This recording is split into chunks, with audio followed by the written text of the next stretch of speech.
opening contest, not waiting for the show to formally get underway. We are here in Crown Point, Indiana, as Black Label Pro presents BLP Jam. Dave Prazak joined at this time by Kevin Harvey, getting our first shot here on commentary. As Powerbomb.tv brings you this event here tonight. We're starting hot. We're starting heavy. Texas Tornado Tag Team match. They couldn't wait for an opening bell right out of the curtain and right into your living rooms, your computers, your mobile devices, right here on Powerbomb.tv. And right now we're tracking Kevin Lee Davidson, a strong and agile man, but right now this is just a fight. Strength and agility, how will they factor in, Dave? Just brawling all over this building. From what I understand, these four men battled to essentially a non-decision last time. I believe it was a double count-out. So this time, Texas Tornado Tag rules between Mance Warner and AJ Gray and Danny Adams and Kevin Lee Davidson. In this match, anything goes. Tags don't matter. You work with your partner, not necessarily at the same time, and they are all over this building. Our cameras right now sticking here with Kevin Lee Davidson and AJ Gray, and just a shot to the head with trash cans and basically anything that they can find. Meanwhile, the other two battling right in front of the ring. Doing our best to follow the action for you here. In a match like this, it's very hard to keep up with everything going on when they can literally be in any corner of this building. And right now we see Danny Adams having a bit of an upper hand and Warner trying to get enough distance to maybe make a game plan. As you watch tonight's event, if you are following on social media, hashtag BLP Jam to discuss tonight's event. As Mance Warner looking for a suplex here on the floor. If he can get him up, Adams able to block and delivers a suplex of his own. A move like that, though Mance Warner is the worse for wear, takes just as much out of Danny Adams. You see he is very slow to get back on the draw because both bodies impacting hardwood floor right here in Crown Point, Indiana. Still Adams the first to get to his feet, and what is on his mind, Dave? He's already suplexed the man on the floor. What is his next move? Where is he going? Perhaps looking for some more plunder to put to use. Essentially anything goes here as they battle all around the On the Square Sports Academy here in Crown Point, Northern Indiana. And now a 2-on-1 concession stand brawl, ladies and gentlemen. If there's one thing I've learned in 20 years, Dave, it's no good can come from pro wrestlers going near the concession stand. Absolutely not. The fans here very much behind Domino's Pizza, proud sponsor of Black Label. Proud sponsor, absolutely. And speaking of Domino's, with the box of pizza. I hope they're bringing more later. I trust that they will. Of course, the Rock and Roll Express in the building here tonight. They're going to take on Bryan, Alvarez, and Filthy Tom Lawlor later on today. Another action later tonight, we will see the Black Label Pro champion Jordynne in action. Actually, the action's going right here in front of us, Dave. Just dumps him on these hard chairs. Back first. Had to take a lot out of the back of Mance Warner right there. Dirty tactic, effective tactic. Kevin Lee Davidson has his opponent down. Ooh. Right here in front of the Powerbomb.tv equipment. I don't know that this is where either man wants to be right now, David. He's got where I want to be. He's got the wrench that we were ringing the bell with and just raking it across his face. I can see it from our vantage point.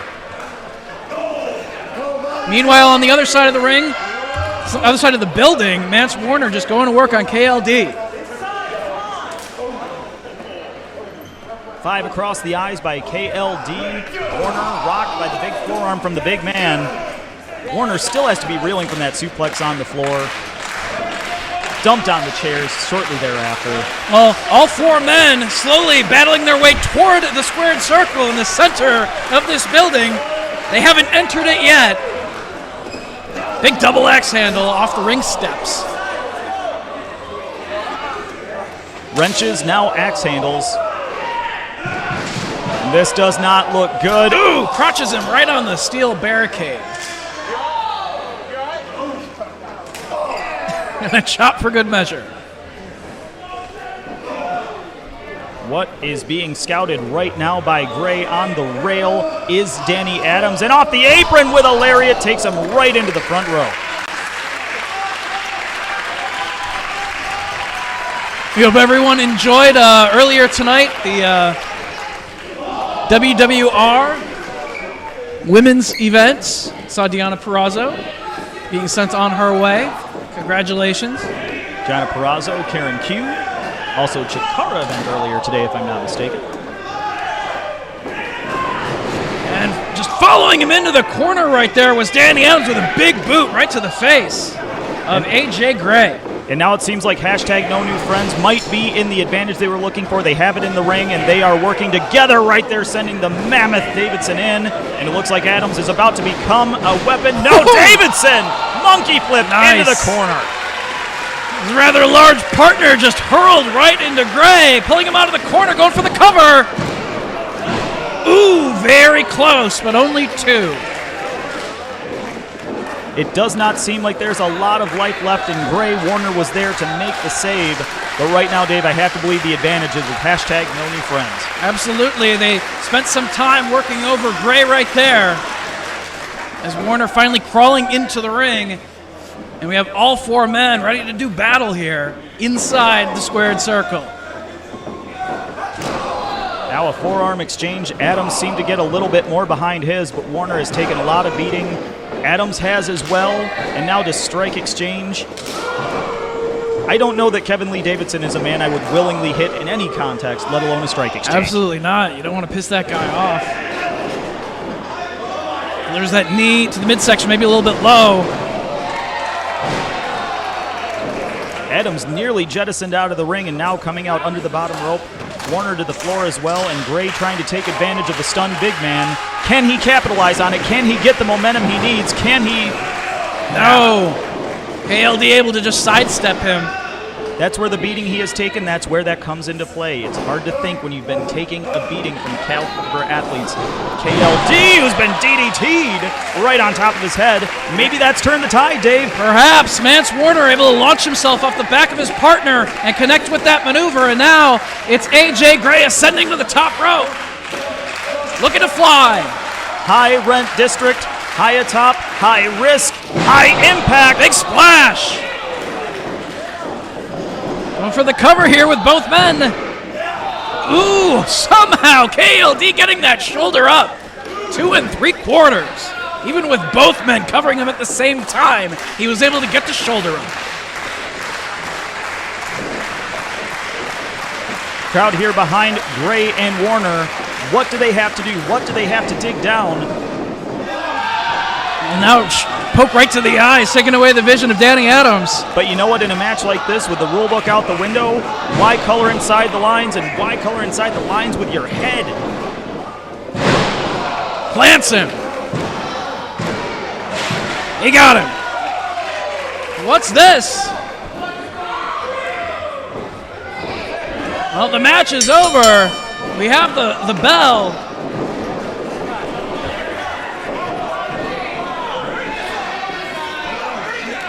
Mike Outlaw making his way to the ring here. You'll have to forgive me and Kevin as well. This is our first day on the job here for Black Label Pro. Phones going off, notes being passed, but chaos is the order of the hour right now with this Texas Tornado tag match, and Mike Outlaw making his presence felt. And here we thought, do we have a new friend amongst no new friends? Apparently joining up. Becoming a trio here as Mike Outlaw lending a hand. Crowd falling into a little bit of almost a stunned silence here. They're not entirely sure what they've seen.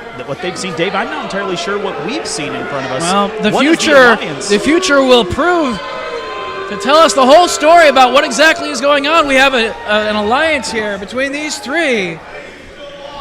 KLD, Danny Adams, and Mike Outlaw. We knew there would be chaos, we knew there would be disorder, but we did not know there would be this much, as there is apparently a new friend in hashtag no new friends.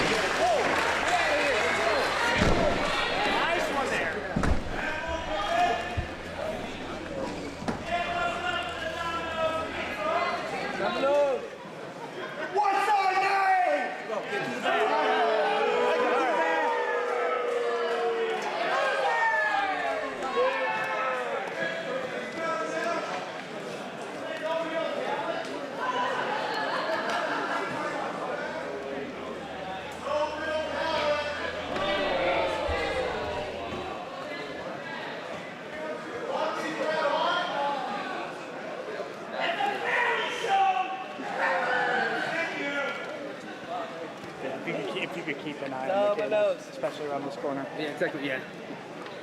Fantastic. Yeah, I know. Yeah. Be careful because Yep.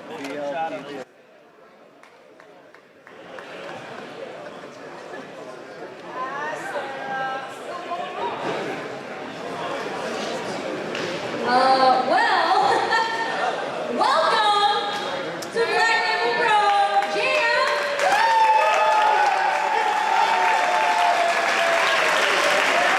What a hot start to the night already. Wow. So if that's how the show's going to start, it's going to be really interesting to see what else happens tonight.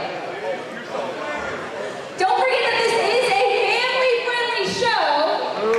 The wrestlers have all been warned to watch their language, and now you all are being warned to watch your language, or you will be removed from the building. I will personally make sure of it.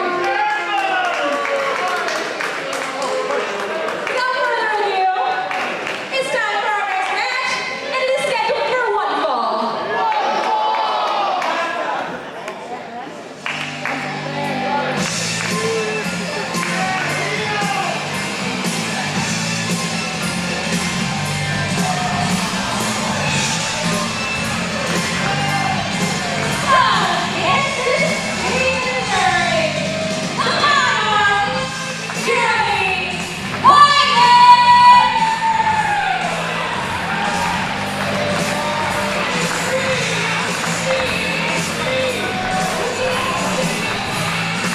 Well, we get a rare opportunity here in Black Label Pro to see Jeremy Wyatt compete here up in the Chicagoland area, just outside of the city, here in northern Indiana and Crown Point. Typically competing down in the Missouri, Kansas City area. It's going to be very interesting here, Dave. Tonight we have Wyatt taking on another, I guess you could say eccentric, another little bit different mindset in one Pat Monix.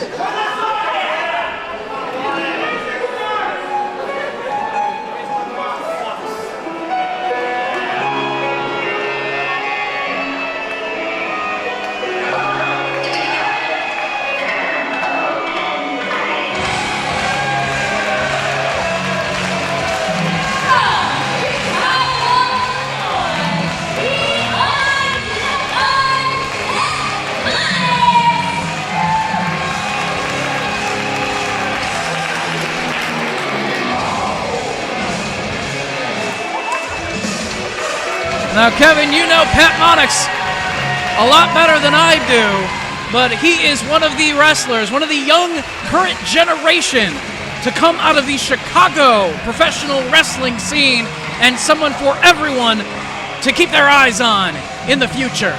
Very much so. Pat Monix is a different kind of cat in the way he approaches everyday life, but his training, a product of Kevin Quinn's training and a product of a forearm to the back, that gets us going right away. Match getting underway as Jeremy Wyatt didn't want to wait for Monix to complete his entrance. Just pulling that shirt over his head, dishing out the beating, trying to get the jump on things, just like our opening contest did, getting a jump on the show itself. And right now, Pat Monix called himself Phase 1 at one point, but now he is Phase today, and right now, today's not looking like the #1 shining day to be Project Monix. Wyatt just putting the boots to him. Wyatt was a big part of the NWL during its time. Monix able to send him into the corner chest first. And just schoolyard trip, rolls him right up. Gets two. Quickly out to the apron. And now he's going out to the outside. Is he scouting for any one of his number of springboard offensive maneuvers? Springboarded right into the clutches of Wyatt, though. Inverted DDT.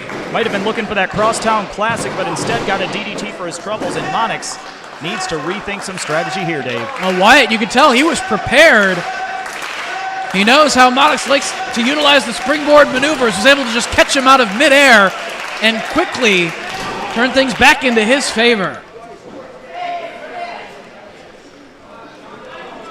Trying to pull himself up in the corner is Monix. Right now, Wyatt, is he being methodical, or is he perhaps giving just that little bit too much time for Monix to recoup and mount an offensive? But so far, Monix not able to turn this around, and he needs to come up with something. He needs to come up with something quick, Dave. 2 huge knife-edge chops. Going for the third, but this time Monix able to move out of harm's way and dishing out chops of his own. Chops on the repeat and charging in now. Knee to the buckle. That's not quite going to do the job. Nobody home in the corner, and Wyatt quickly capitalizing on things. Landed another shot to take Monix off his feet. Crowd solidly behind Monix. Picked up belly to back suplex, driven down to the mat. You can have all the crowd in the world behind you, but if you don't have air in your lungs, you're not going to be able to finish the match. Opting not to go for a cover after completing that suplex. Maybe getting a little bit too cocky here. He is in the driver's seat, but things can change very fast when you're in the ring with an athlete the caliber of Pat Monix. Wyatt rolls him over, lateral press, forearm across the bridge of the nose and the eyebrow just for good measure. Referee getting right in there to see if Monix needs to give it up. Wyatt just driving down with the elbow right across the top of the head. Knee to the back for good measure. Now putting torque on the neck. They're into the chin lock.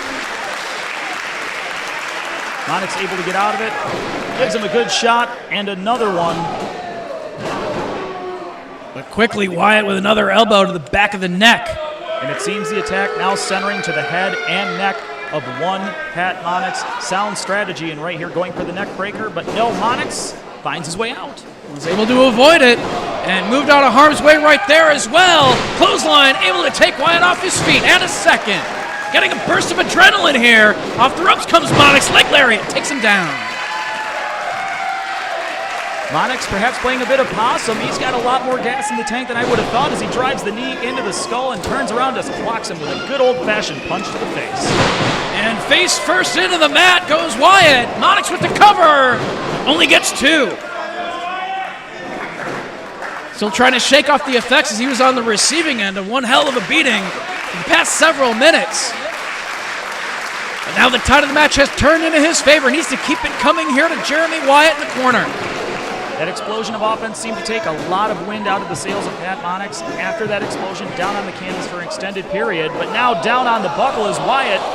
Ooh, hit hard on the barricade on his way down as he tumbled to the floor. Keep your eye on Monix here.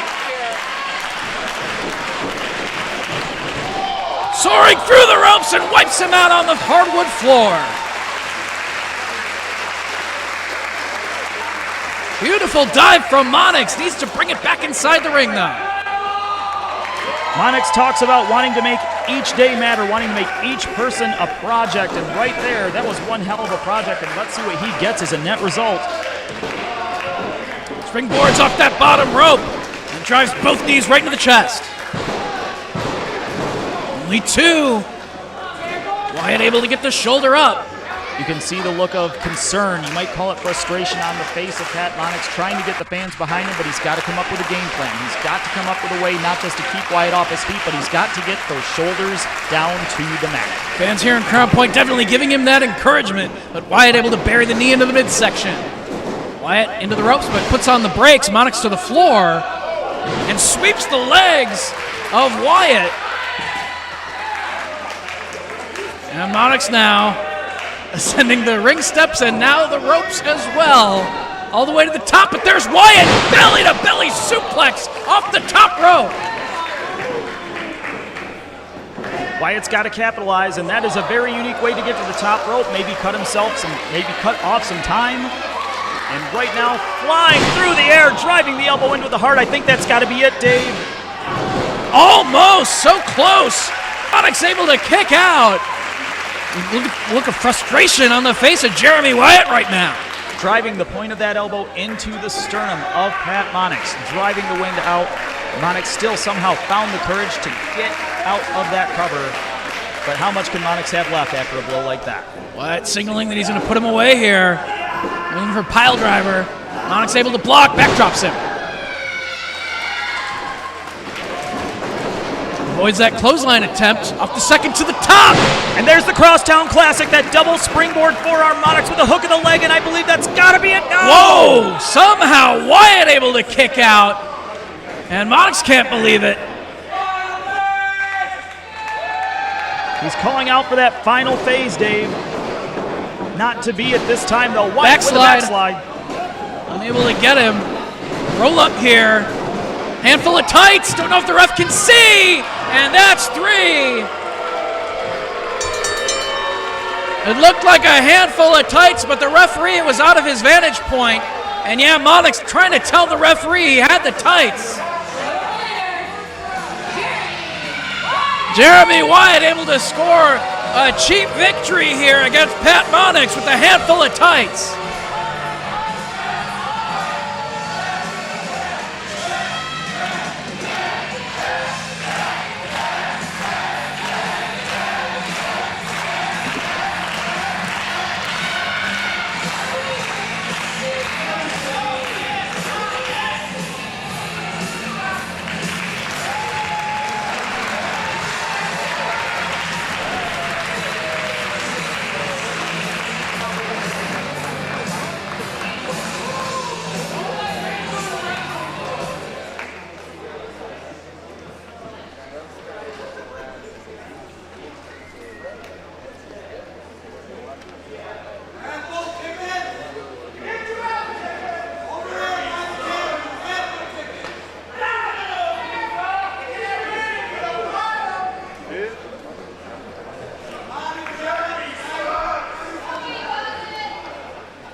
You know, Dave, we started off with a tornado tag, which was basically anything goes, and I have a really hard time believing these two men are going to follow the rules of traditional professional wrestling. Markus Crane and Eric Bryan, two of the craziest pro wrestlers on the roster. Good to see that Markus Crane was able to make it here from downtown Chicago. Why he didn't call us for a ride, I'm not I have no sure. idea.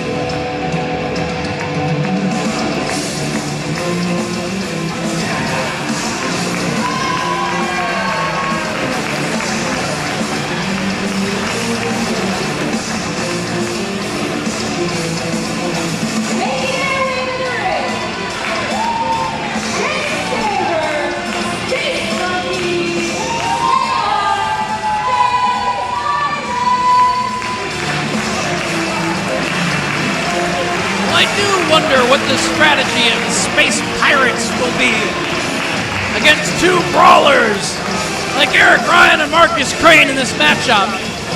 Should be an interesting one, and hopefully the referee can maintain some order between them.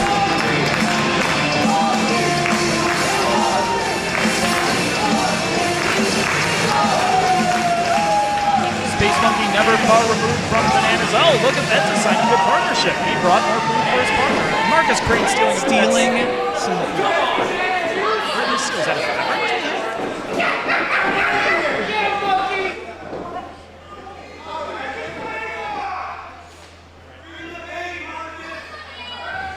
Space Pirates versus General Order 24.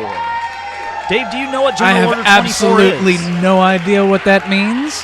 Whatever it is, I just assume that it's dangerous because as our cameras here from Powerbomb TV happen to catch the just damage to the bodies of Eric Ryan and Markus Crane here, just look at the scarring. Known for the deathmatch pro wrestling, absolutely.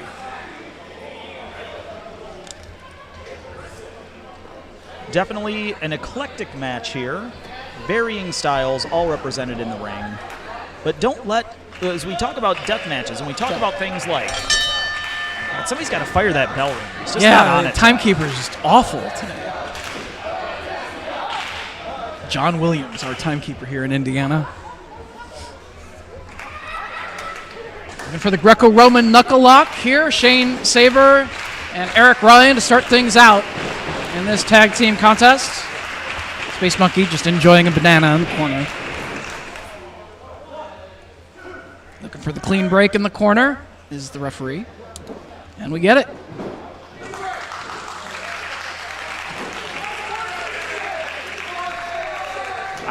Getting some notes here from the good folks at Powerbomb.tv. General Order 24 is a Star Trek reference in order to destroy all life on an entire planet. You know what? After reading that, I'm kind of disappointed in myself that I did not actually have that in my Rolodex of useless references. I get zero pop culture references because I watch no TV, generally don't watch movies either. That's why I'm the worst person to be on commentary during a Leva Bates match. Not to be confused with executing Order 66, where we kill all the Jedi. Right now, all pop culture and sci-fi references aside, that is just a good, solid side headlock that right now Eric Ryan loses his grip, but still takes the man down to the mat with a shoulder tackle. Dusting off his shoulder. Was looking to hit the ropes, but Sabre able to trip up Eric Ryan right there.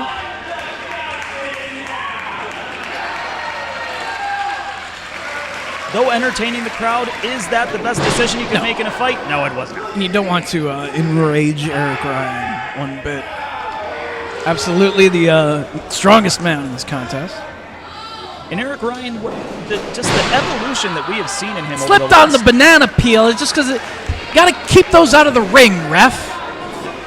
Eric Ryan, I'm most familiar with from Absolute Intense Wrestling out of Cleveland, Ohio, from probably 5 to 10 years ago, and what evolution this man has seen in his style, his viciousness, but right now... Definitely. And I just saw him a couple of weeks ago competing deathmatch-style pro wrestling in the Chicagoland area. Same can be said for Markus Crane. They can withstand a beating and dish it out. And right there, able to just kick a charging Markus Crane through the ropes and all the way out to the floor. And now Space Monkey looking to fly.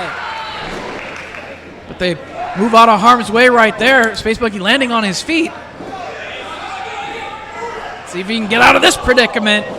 But no, it's Markus Crane dishing out the punishment here. Going to send Space Monkey into that barricade, chest first.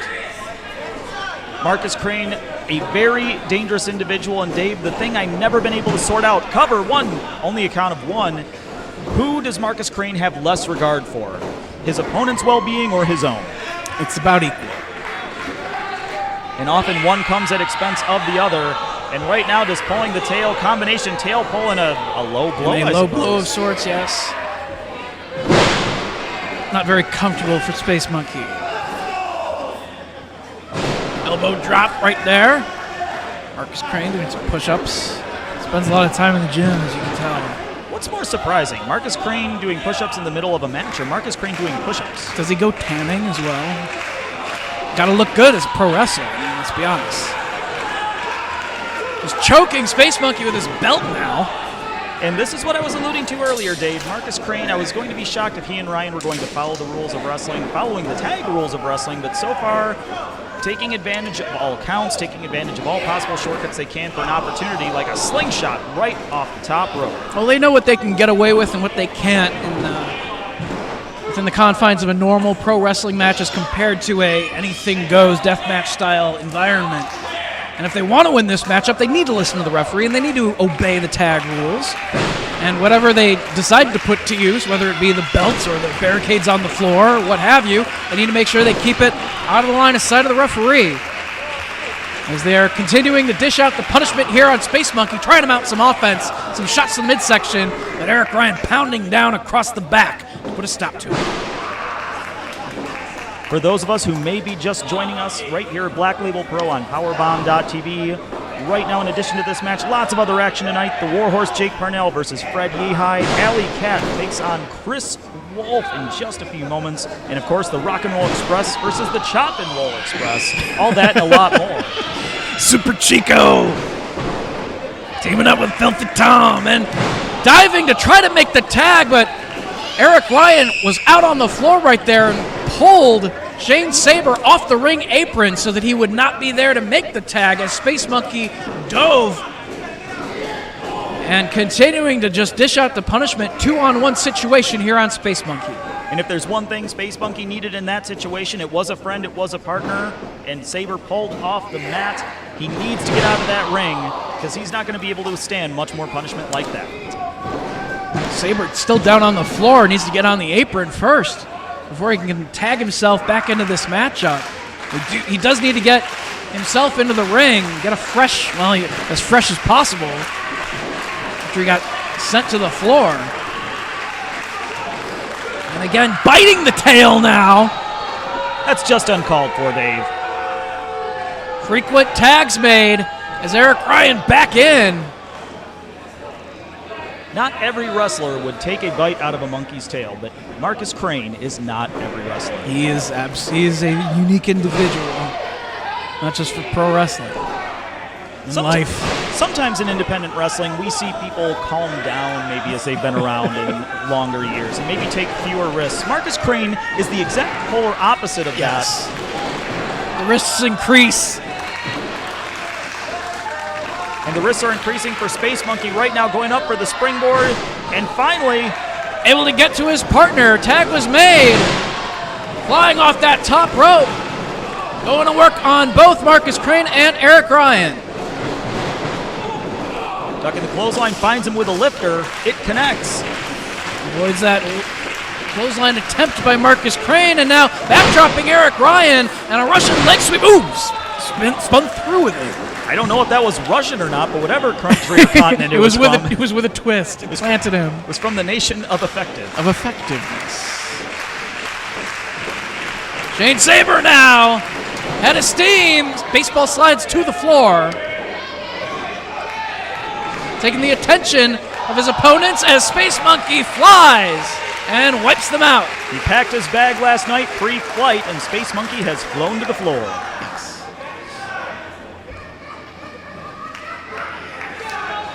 We're going to bring Eric Ryan, the legal man, back inside the ring.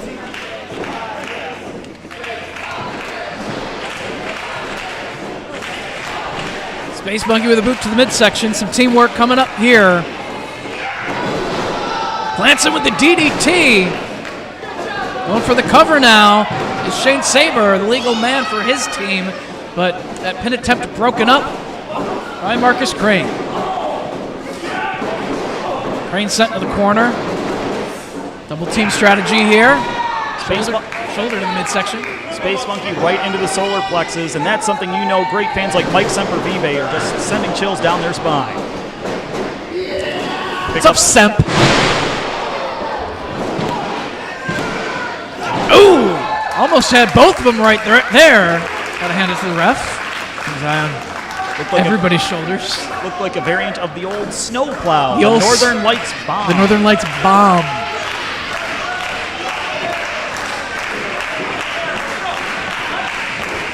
For those following on social media, Dave, what is that hashtag for tonight's event? Blp Jam. As right now, Markus Crane all the way to the top rope. Oh, backfires. Yeah. Eric Ryan got back dropped into the ropes. That took away the balance of Markus Crane on the top, and that sends him to the floor, leaving Eric Ryan inside the ring with both Space Monkey and Shane Sabre. Ryan firing away on both men. Chops to the chest.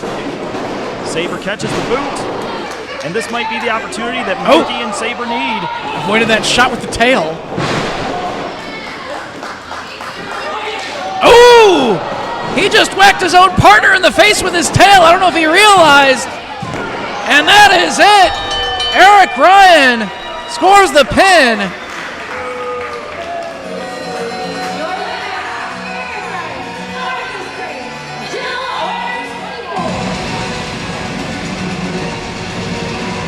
Dave can't help but believe that was just a slight mistiming, a little bit of a misfire here for the Space Pirates. I don't think he realized exactly who he was swinging at, connected with his own partner, and Shane Sabre not happy. That's the thing about blind rage. Sometimes you just don't know where you're swinging.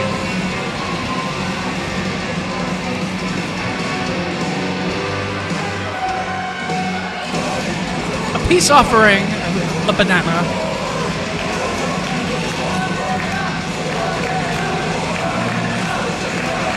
It was inadvertent, man.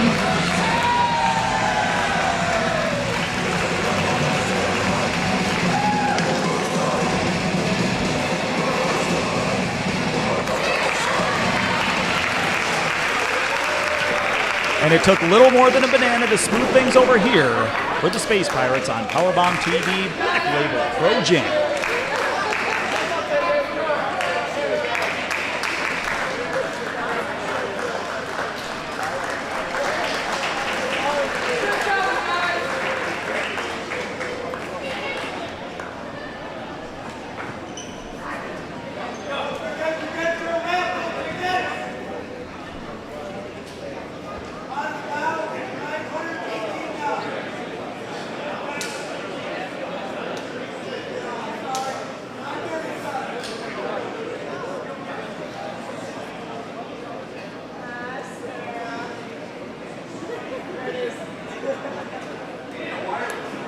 I do need a wireless market. It'd be amazing.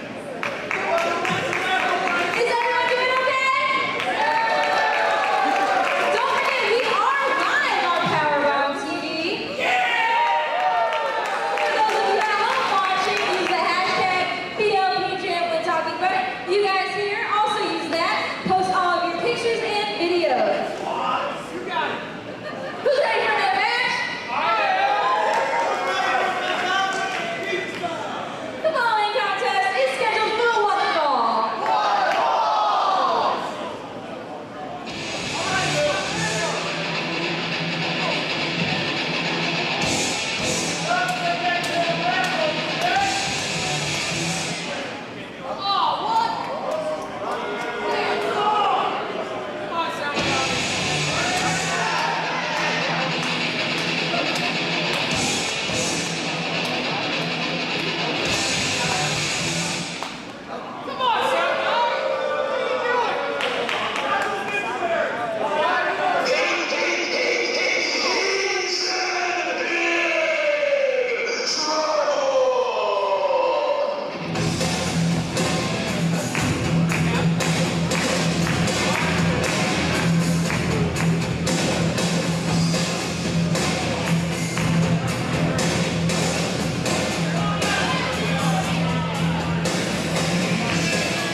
At Black Label Pro, BLP Jam is our hashtag on social media. Hashtag BLP Jam at BLabel Pro. Welcome back here on Powerbomb.tv.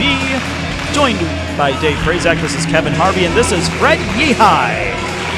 One of the more well-traveled independent wrestlers in the past several years. To ply his trade here in Crown Point.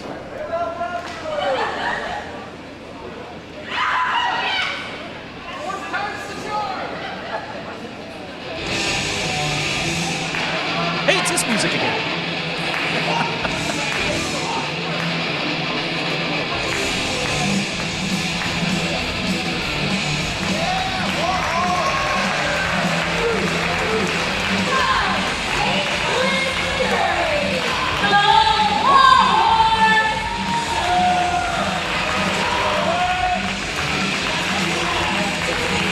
Well, Jake Parnell put his skills to the test here against Fred Yehi.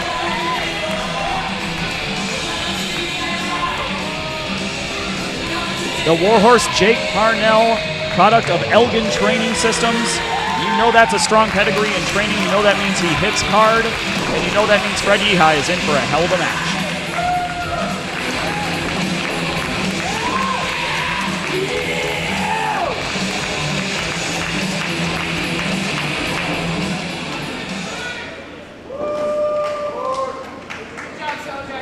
If I'm not mistaken, I believe it was right here at Black Label Pro not too long ago. The Warhorse got his lips split open, and that is an understatement. Just absolutely annihilated. A bloody mess.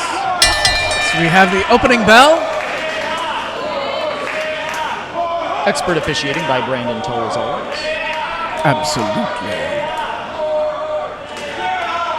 If you want us to name drop you, hashtag BLP Jam tonight. Parnell looks completely focused tonight. He knows this is an opportunity and perhaps opting not to even shake the hand of his opponent. He was going to, but Yehi pulling his hand away. Trying to get in the head of the Warhorse.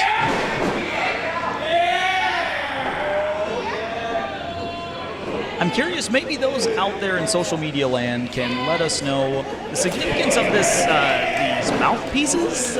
What we see on the left knee right now of Yehi, he also wore that around his neck. Seems to be a definite part of his repertoire. Seems to have a meaning, but as someone who found out he was doing commentary roughly 35 seconds before the feed went live, I do not have this information at this time. Yes.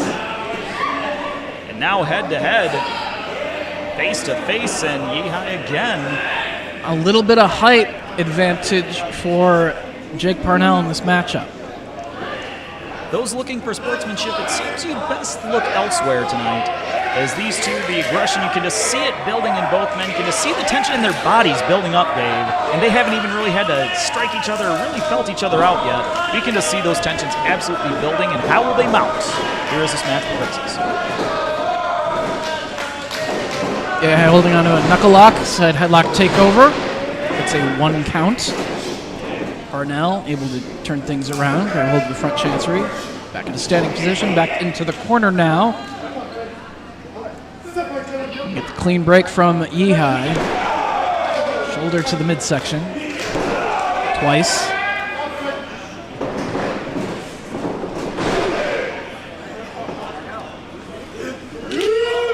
Huge chop right across the chest. The phrase light 'em up comes to mind, and I believe Parnell has in fact been lit and burned down to the mat with a suplex lateral press. Not enough to put the Warhorse away, as I wouldn't expect that quite this early in the match. A little more tenacity in this young man than that. It's going to not be one that will be won with something easy. You can tell Parnell very focused, very serious coming into this matchup. Knows that if he can score a victory against Yehi tonight, it would be a huge win and it would make some headlines.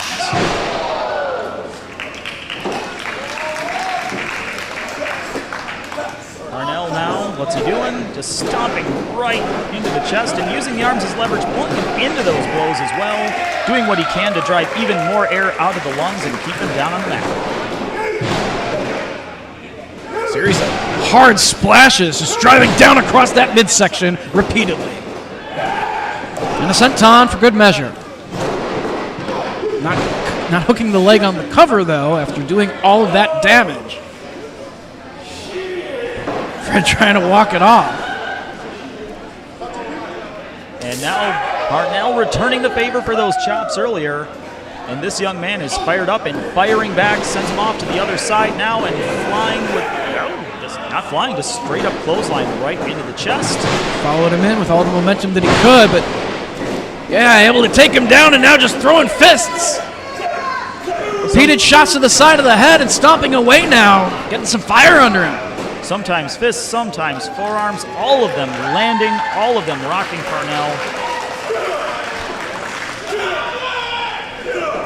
Oh, smack him upside the head. That's just disrespect right there.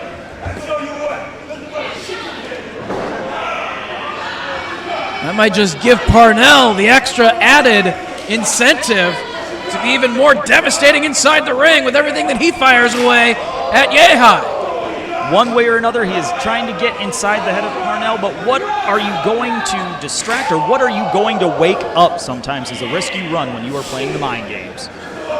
Pie facing him again. Lock that chop and a flurry of offense here from Yehi. Sending Parnell through the ropes and all the way to the floor. I know we don't necessarily have a color commentator tonight, but you don't need a wrestler in this chair to tell you that, man, those chops must have sucked. God, those looked uncomfortable. Parnell back first into the steel. And a huge chop from Yehi. Grabbing a chair from one of the fans. Have a seat. And those chairs are that heavy plastic, too. Everyone looks at a plastic chair and thinks, oh, it's just plastic. Now, those are, like, durable, like, it's like a good Costco chair. That did some damage to the back during that Texas Tornado tag earlier on tonight.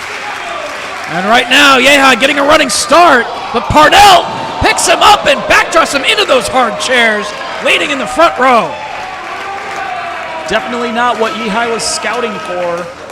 He found himself up and over and into the chairs, and he's still down on the outside. Brandon Toll out there to check on him.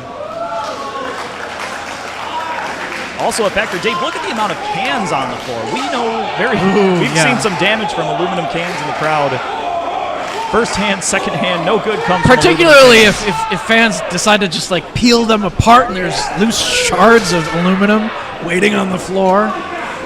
Hopefully that will not happen at any point in time. At any pro wrestling event. Big running boot there from Parnell. Right to the side of the face of Yehi. Yehi is fired up. Or not Yehi, excuse me. Parnell is fired up. Yehi on the ground. Parnell's got to do one of two things. He's either got to get himself or Yehi into the ring, and now he's got Fred Yehi into the ring. Breaks the count, but can he capitalize on the considerable damage that Fred took on the floor?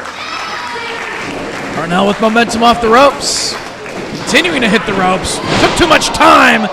Victim of the drop kick, sending him to the floor, and once again, both men out on the floor. Midsection, first dropped right over the barricade. Very quickly, Yehi with a double stomp to the back off the ring apron. And you just saw about everything you don't want to have impacted south of the equator on Jake Parnell. Just drilled into that. I don't know what got the worst of it, but it looked like right on the top of his hip bones, maybe his pelvic bone. That's followed up by the double stomp to the back as well, working over both sides of the man. And the referee now administering the count on Parnell. This is not a good time to be the war horse. This is not a good time to need to fight your way back up to your feet to get back inside the ring, because if he doesn't make the count, it's not going to end well for the war horse. Well, Fred decided didn't want to get a count out win, tossed him back inside to continue the punishment.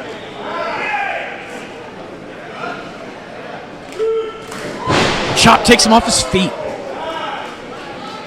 At this point, it doesn't seem like it's going to take a whole lot to take the war horse off his feet. You can still see him fighting. You can still see him trying to have that adrenaline surge. But Yehi is able to repeatedly take him down to the mat with his presses. He's definitely still in the match. I mean, he's continuing to kick out.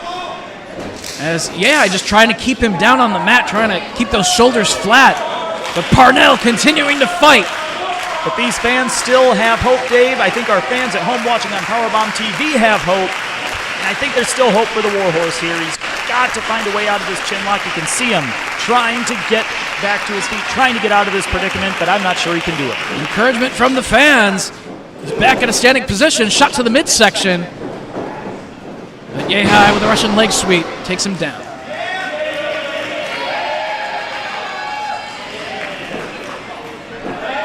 Parnell doesn't know what he's swinging at here. And now just insult to injury, just basically wiping his feet off on the man's face. It seems like it's almost formulaic here, Dave. Yehi has the advantage. He needs to finish this match. Elevating Parnell with ease, one arm.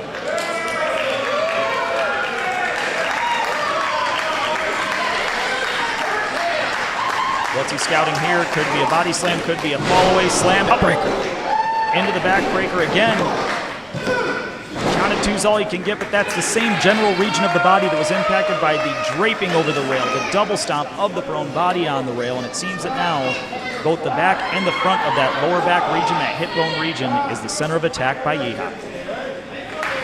maybe taking Parnell a little bit too lightly. Again, smacking him upside the head. Trying to see what he's got. But that's just going to encourage Parnell to dig down for whatever energy he can to continue to fight here. Open hand strikes, they exchange. Off the ropes, Parnell able to connect with the kick. And so is Yehi. Twice! That one to the side of the head with a drop kick.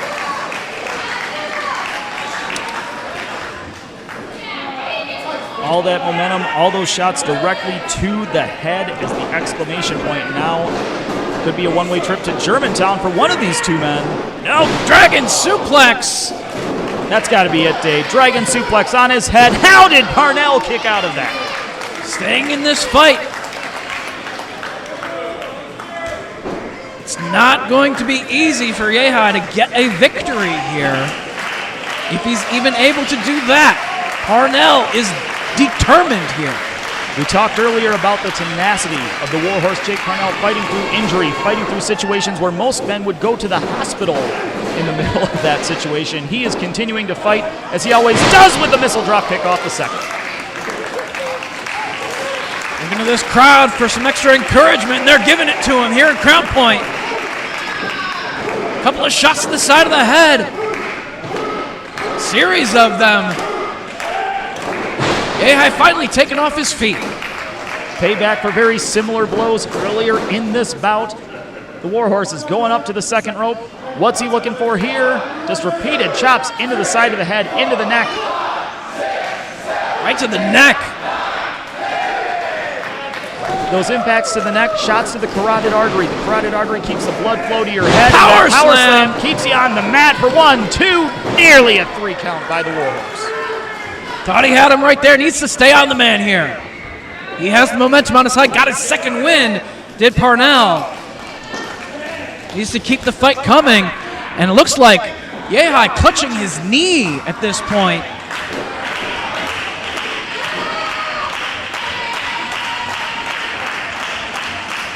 Again, grabbing hold of those hands. Was looking for the approval of the crowd before dishing out the punishment, though, and Yehi taking advantage of the situation, cinching in the submission hold. Bicycle kicks repeatedly into the submission, and again with those chops to the neck, stunning the blood on both sides of that carotid artery. And right now, Yehi takes him down, flatliner. He's got him in the hold. Is this going to be it? Can Parnell escape this hold? He's got to get to the rope. What is it going to take for Parnell to stay in this match? Submission locked in, not the predicament Parnell wants to find himself in here, Dave. Not near the ropes, but opted to go for the pin attempt right there. Only got 2. Suplex from Parnell. Momentum off the ropes now. Lariat takes him off his feet. The Warhorse looking to follow up. But Yehi drives him into the corner hard. You can hear him collide with the buckle. Half and half. Plants him face first. But only 2 somehow. Jake Parnell got the shoulder up. Half and half, nearly wholly effective to seal the victory for this match for Yehi. But at this point, Dave, is it a kick out or is it involuntary muscle response? I don't see a lot of life left in the eyes of Parnell. I know he has that tenacity, and I hope he's got some fight in him. I hope he has what it takes. But Yehi, I believe he's got to have the high ground here. Yehi backs him into the corner and elevating Parnell to the top rope. Perhaps thinking about a superplex. Both men up on the second. Superplex, but that's dangerously close to pile driver or powerbomb position. This vantage point, Parnell trying to fight off whatever Yehi has in mind. Who's going to get the advantage here up on the ropes? Dangerous position for both wrestlers. And for the first time in this matchup, it looks like Yehi may have some unsure footing. We're seeing that left leg just slip on the rope just a little bit. I think that gave the window of opportunity here that the Warhorse has. Can he capitalize? Forearms, and there it is. Yehi slips. And now the Warhorse trying to mount the offensive. Full charge, head of steam, and a boot right to the face. Hung up in the ropes is Yehi as Parnell to the top. Double stomp.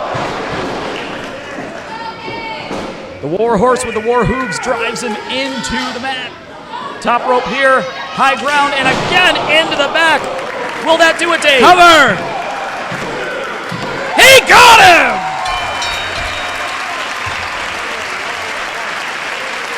Amazing, hard-fought, come-from-behind victory for the Warhorse, Jake Parnell.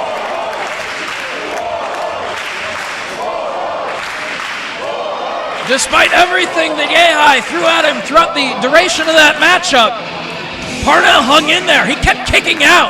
He kept fighting out of every position that he was put in. Dug down for that energy. And it pays off. The Warhorse scores the victory here at BLP Jam.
Well, Dave, we have an epic contest between feline and canine here. Oh, the battle of the animals, as if Space Monkey being out here earlier wasn't enough. It's about to get crazy up in here.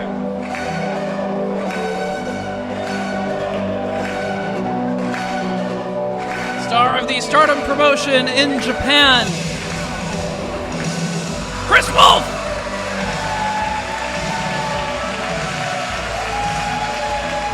If you have never seen Kris Wolf before, you guys are in for a treat.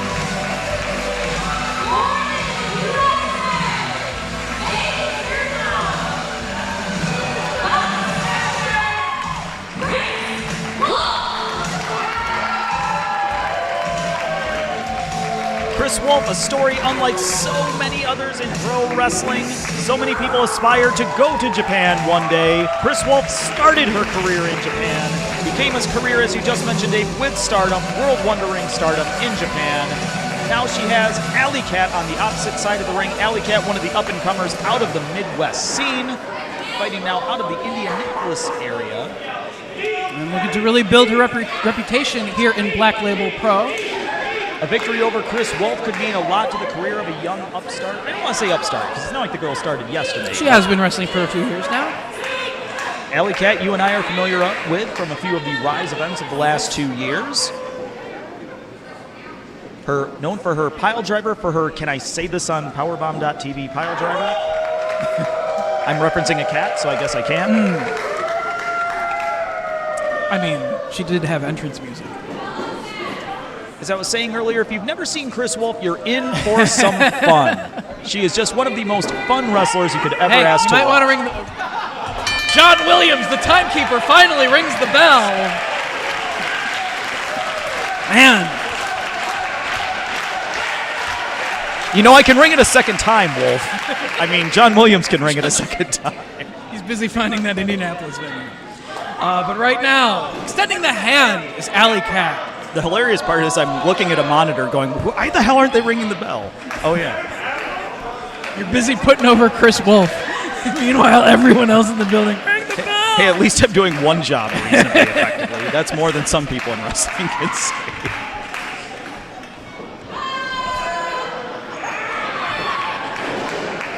And a brief nibble on the hindquarters to start the match. An unusual opportunity for fans here in the United States to see Kris Wolf live. She does a couple of U.S. tours from time to time. Has competed for both Rise as well as Shimmer, and making Black Label Pro one of the stops on her tour before heading back to Japan to continue her Stardom career. Wolf has been all over the map of the United States tonight here in Crown Point, Indiana. And do we at last have peace between feline and canine? For the moment, as they now are in the midst of battle. A moment of peace before a cloud of war. Trying to block that claw that is coming near the face of Kris Wolf.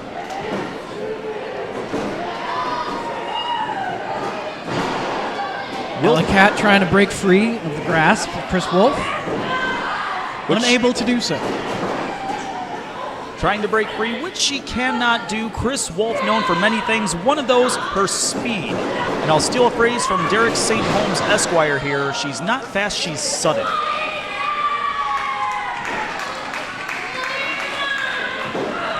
Wolf off the ropes. Meets Alley Cat taking off her feet.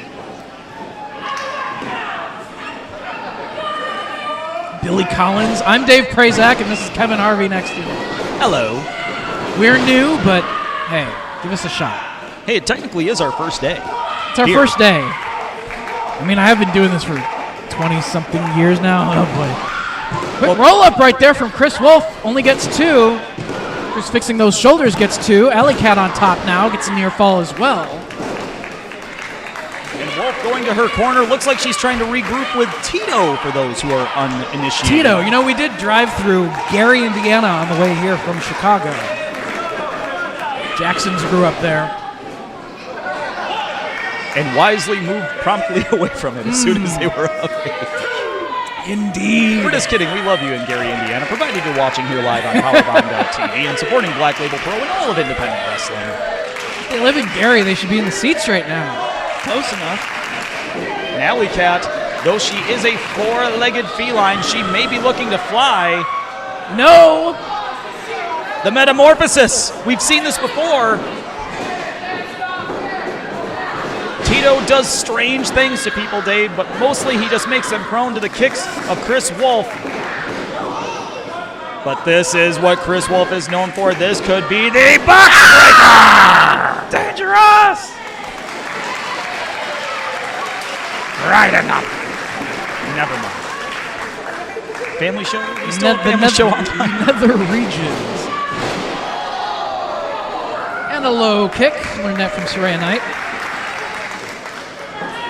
Thank you, Tito. Tito did his job. A treat, and he's in the corner. And now Kris Wolf, after the box smasher hook of the leg, does not get Alley Cat for the win. Waited too long after working over the Zox. Kitty got claws, as the kids sometimes say. Oh, moves out of the way of that senton. Palm strike right there from Alley Cat. We talked about those stunning sudden bursts of speed from Kris Wolf, but that was one right there from Alley Cat and just rolls her way right into the corner, rolling senton. But did that do what she was going for, Dave? I can't help but believe Alley Cat didn't intend for Kris to roll out of the ring after that impact. It did some damage, but wisely, Wolf out of the ring where she couldn't have been covered after the impact of that maneuver, and they're fighting their way over toward us, which can never be good. Take out that bell ringer, the timekeepers, the Pizoops. Was that just family-friendly carny? I think that was. Probably was. Both trying to get some distance. Alley Cat looking to follow now. Alley Cat, you can see her, just the swagger in her step, the stride up. She's right there. She's lost she's track. A small individual. She's behind you at this point. Oh, this is. I think Kris Wolf may have put that out there. Did Wolf put that out there because no cat can stay out of an unattended box that is empty. Can't resist. And a big knee to the side of the head by Kris Wolf with the assistance of the cardboard box. You know, wise strategy on the part of Kris Wolf. A bit of a bait, and not necessarily switch, but the bait was taken, the trap was set, advantage Wolf. That kid right there, she's like, what just happened? Yes, cardboard box. Thank goodness we have somebody who owns two really weird cats who is able to explain this whole situation. Wolf now ascending to the second rope. Double knees. Looks the leg. But Alley Cat able to kick out. Well, I feel like after that, Alley Cat's got to be down to at least 8 lives if that was one that just expired. Cashing in on the 9 lives of Cats, but right now cashing in. Grabbing hold of the tail. Cashing in on the anatomy, the extended anatomy of one Kris Wolf. We've seen that happen in Kris Wolf matches before. Takes her off her feet. And able to nail that senton this time. Oh, the body weight of Alley Cat dropped across the midsection twice. Ooh, very close right there, but Wolf able to get her shoulder up. Alley Cat looks like she may be going for that P-word pile driver. The pile driver, not the P-word. The family show driver. What a backdrop by Kris Wolf. Work her way out of that position. Wolf, here comes that speed. Running knee strike. Rolls her down. Bulldog into the center of the ring. A little too close to the ropes. Wolf brings her back in. 1, 2, and that is all she's going to get up for that out. Coming down across the chest of Alley Cat, trying to pull her back up. To follow up now is Kris Wolf. Irish whip sends her into the corner. Vertical splash. The Fez press out of the corner. And a Shining Wizard variation right there. But only gets 2. The Wizard not shiny enough to put the Wolf down. Shout out to B-Boy wherever you are. Wherever you are. Presumably Southern California. And Nixon Moon. Grabbing hold of the waist. Almost deadlifting Kris Wolf up from the mat. Breaks the code and possibly a rib bone or 2. Perhaps. Charging into the corner now, but Alley Cat trying to get out of harm's way. Draped across that second rope. Here comes Wolf. Drops her down. Slip slide in a German. We've seen that from Kris Wolf quite literally around the world. And now going back up, is she looking for the double knees, the double stomp, whatever it is, she's looking for the win here, Dave. Alley Cat on her back, but rolls in. Kris Wolf rolls through on it. Headbutt right there from Alley Cat, looking for the pile driver. And she nails it right on the top of Kris Wolf's head. Cover. And she got her. Alley Cat scores the victory.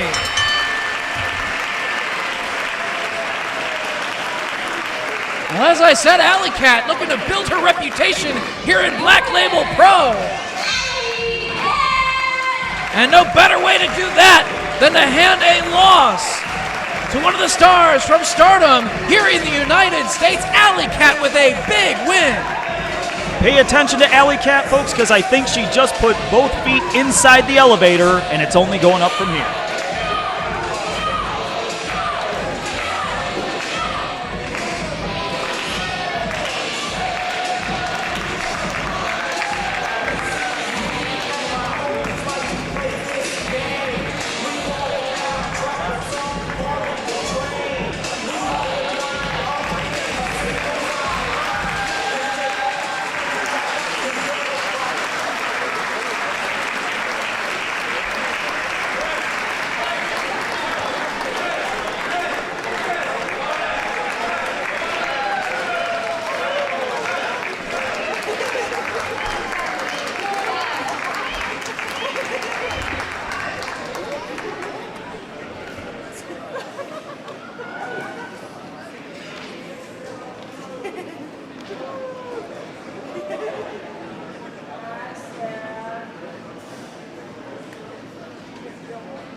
Wow.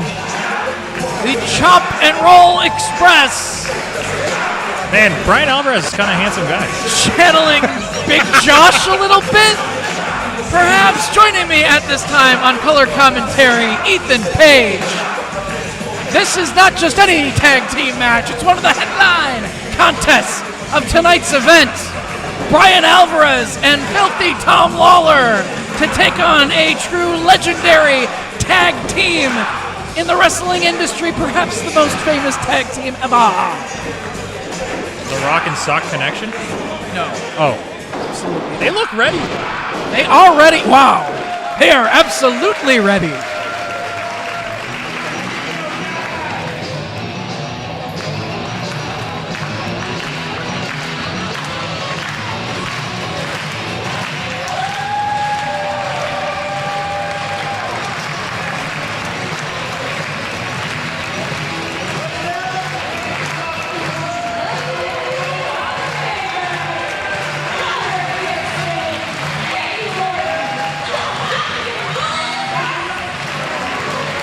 Morton and Robert Gibson here in Black Label Pro.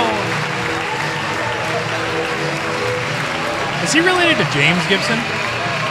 No, Yeah, I don't think so. I mean, perhaps James Gibson could be a second or third cousin. In my wrestling universe, they are related. They're both from the South. I better see a double underhook powerbomb. This one should be a whole lot of fun. Rock and Roll Express versus Alvarez and Lawlor. No, say their full tag name too. The Chop and Roll Express. We're gonna get confused with that one. No, I'm not going to keep saying that. I will. I'm going to be saying Super Chico and Filthy Tom throughout the majority of this contest. This match is brought to you by F4W Online. Just kidding. Are you though? But thank you for having Jordynne. Grace was on Wrestling Observer Live, I believe, to Yes. promote tonight's event. Yeah, she was. earlier So was this I. week. Except Black Label Pro didn't promote that at all. because Well. why would they do that? That will be later on this evening. In the main event. Yes. Man, this isn't even the main. Is Ricky Morton pissed off at you because he's not even in the main event? Oh wait, they get to sell gimmicks after this match. Exactly. So they know what's up here. It might be 2018, but the Rock and Roll Express still know where their money is made Hey, at the merch table. Alvarez knows where his money's made too. He's selling Dave Meltzer T-shirts at the table, and that's not even a joke. Can you ring the bell, John Williams? Oh, you please? mean me, Ethan Page? Ring the bell, sure. Well, John Williams over there, our timekeeper, is a little bit lazy here tonight in Indiana. We love you, Ian.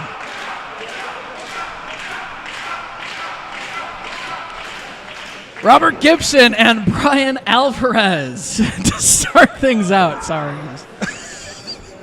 We're a little bit further north. You'll recall that Bryan Alvarez had that 1 hour matchup for Ohio Valley Wrestling several years ago. Oh, wow. So he has competed in this general region of the country, but looking to throw that first chop, but Robert Gibson just a little bit quicker than Bryan Alvarez.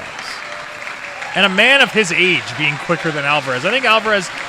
Well, what about the man of Bryan Alvarez's age? I mean, I don't mean to pick on the man, but... What are you talking about? Look at his skin. It's flawless. It certainly is. He's a handsome man. He has never had a hard day of work in his life. He is in fantastic condition. Bryan Alvarez, for those that aren't too up on his background, a veteran pro wrestler. I mean, not as veteran as the Rock and Roll Express, obviously. I was about to but say. no, but Alvarez has been competing as a professional wrestler for over 15 years now.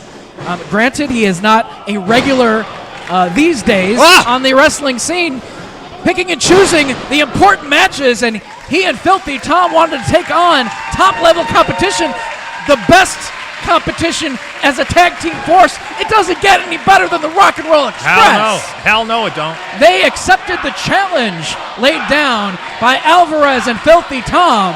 And you got to think And so Bryan Alvarez pretty much coming out of wrestling retirement to get inside the ring to compete in a match like this. And you got to think like, okay, they're wrestling, older gentlemen, but you got to think about the mental state of Rock and Roll Express being okay with wrestling a UFC fighter. Yes. Filthy Tom Lawlor is still waiting on the apron, however. They're gonna I mean, do battle with Bryan Alvarez first. The tag is made, and the Tom Lawlor. stiffest tag in ever.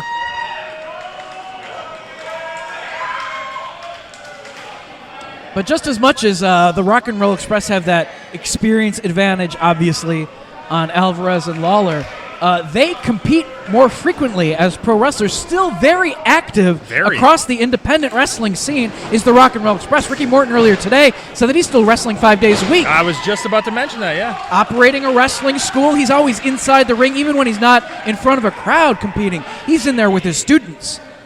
So, you can crack any jokes that you might want to at home if you're not a big fan of the Rock and Roll Express. But they still have got it inside that ring. Heck yeah. They stay busier than a lot of your very popular independent wrestlers right now. Definitely. Get more bookings down south than you do up north, where they just run on the weekends.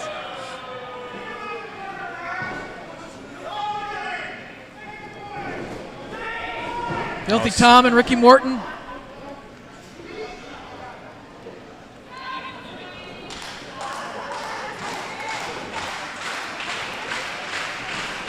This is what the people came to see. I wonder how many people got a flyer with their Domino's pizza the past couple of weeks and saw Ricky and Robert on the flyer, and that's why they're in the seats here tonight in Crown Point.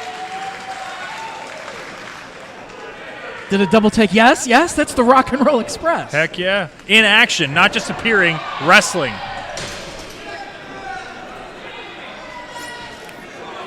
You have to think about that. There's a lot of, former television stars still in, some would say, the youth of their careers. Yes. And they'll only appear as special guest referees, special enforcers, I'm doing air quotes right now, way, or just to sign autographs. And these guys, They in get the in twilight there. of their career, have more...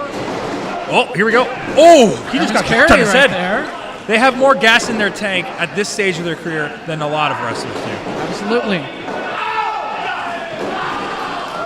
I was a big Smoky Mountain fan back in the day. And, you know, every night, every town, Rock and Roll Express Heavenly Bodies going 60 minutes in tag matches. And at that point, people were saying they were toward the end of their career. I and know. they're still competing here over 20 years later. Here we go. Robert Gibson now with Tom Lawlor, pulls him out of the corner, elevating him for the body slam. Down with that knee. Getting an ear fall, trying to keep the man grounded here with the chin lock, trying to take away his energy.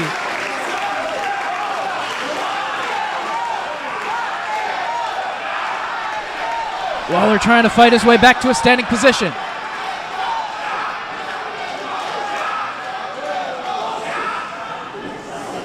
Gibson, though, bringing away on the arm.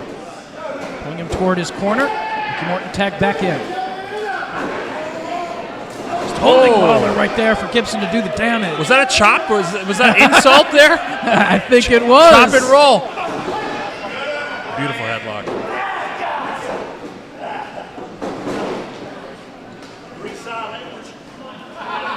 Whoa. Ooh. Talking some trash, trying to get in the head of Bryan Alvarez out there on the apron. Yeah, where's the blurred out image there, Powerbomb.tv? What the hell? What are you doing down there? What kind of technology you think we got here? They're not that quick. Maybe on the VOD later. Knee right to the back of Ricky Morton, though, as he came off the ropes. Oh! And a shot with that tennis racket to the side of the head. Tremendous. Oh, man.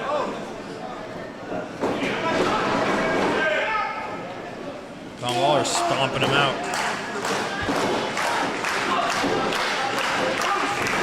Kicking away on the leg of Ricky Morton right here. Stomping on the chest now. Looking toward his corner, but all the way across the ring is Robert Gibson, as now Alvarez tagged back in. Of course he's going to tag in now. He's got Morton under control. Now let's see some of these chops that they're talking about. Sending Ricky into the corner, and down he peels after colliding with the turnbuckles. Oh, no. What's Alvarez Oh, have? no. What does he have in mind? He broke his hiatus and he's going to the top on his first night back. He might break his hiatus off the top rope if he moves out of the way. What part of your body is that? We're about to find out. Deciding against it. Smart. Oh, no, here we go. Here come those chops. Oh, almost connecting with his own partner as Ricky ducked out of harm's way.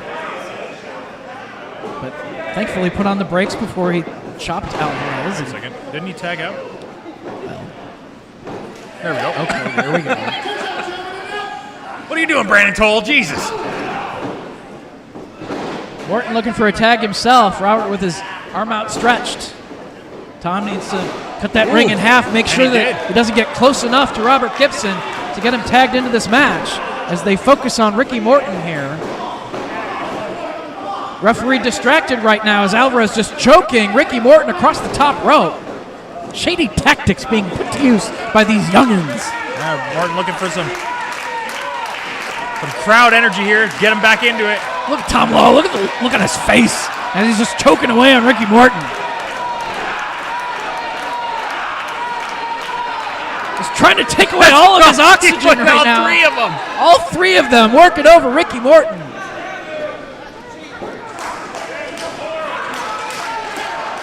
As the rock and roll chant goes up here at the my God! No! Ah! The On the Square Sports Academy. Ricky Morton planted with the body slam, and now Chico's going to go up, going to ascend the turnbuckles in the corner. The high red district, but Ricky Morton's back on his feet. Big body slam, launching Alvarez across the ring. Will Ricky Morton be able to get to his corner and make that tag to Robert Gibson here? Get a fresh man in for the Rock and Roll Express. Is he going to roll? That's what I want to know. This is the opportunity for Ricky to get to Robert. He Yes! runs to the corner and makes the tag. Robert Gibson's the legal man. Going to work on both Filthy Tom and Bryan Alvarez. Grabs hold of both of them. Double noggin knocker. Shoulders into one another as well. They tumble down to the canvas Focusing on Alvarez now. Oh, Sleeper put him to hold. sleep. Lawlor knows about that. And a double axe handle to save Alvarez, but in comes Ricky Morton now. Brandon Toll has completely lost control of this matchup. All four competitors 3 minutes ago. inside the ring. Reversal and the Rock and Roll Express collide in the middle of the ring. The Chop and Roll Express in the driver's seat. Could we see the chop? Both men ascending opposite turnbuckles. A big double chop, perhaps. But no! Oh, they hit each other! They chop one another down. Ricky and Robert one step ahead of Alvarez and Lawlor. They went for the two-post massacre. Shot to the midsection. Sunset flip by Ricky Morton. Eddy got him. The Rock and Roll Express pull out the victory.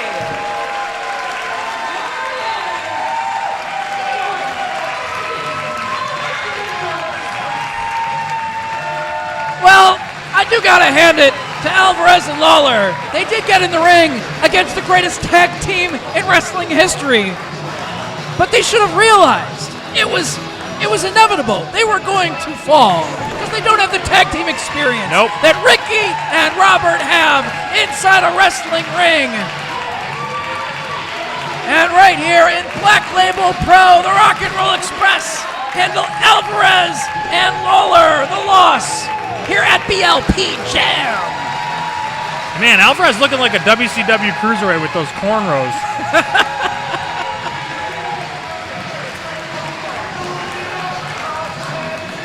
And look at Robert leaving the ring.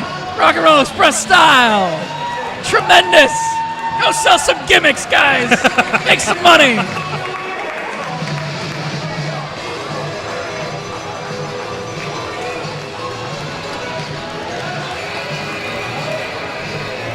We will see Ethan later on tonight in your main event, taking on Jordynne Grace for the Black Label Pro Championship.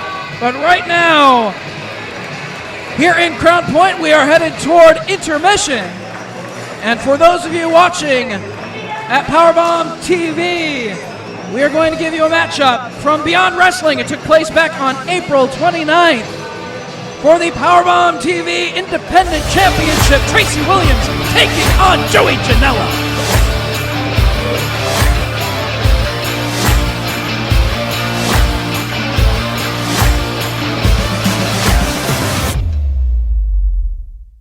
Make good use of that Powerbomb TV subscription if you use promo code BEYOND for the 20-day free trial.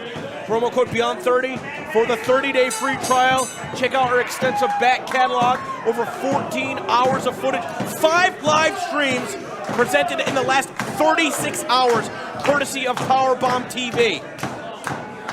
This is the power of independent wrestling when organizations can put their ego aside and work together. You know who wins out? The fans. But who's going to come out of this match the winner? Joey Janela or Tracy Williams? That remains to be seen. Janela staying on the mat with Tracy Williams. Yeah, but I don't think that he's going to want to flex his wrestling chops so much. Janela's going to stick to what brought him to the dance. And it's just that unusual, unpredictable behavior in the ring, that fearlessness.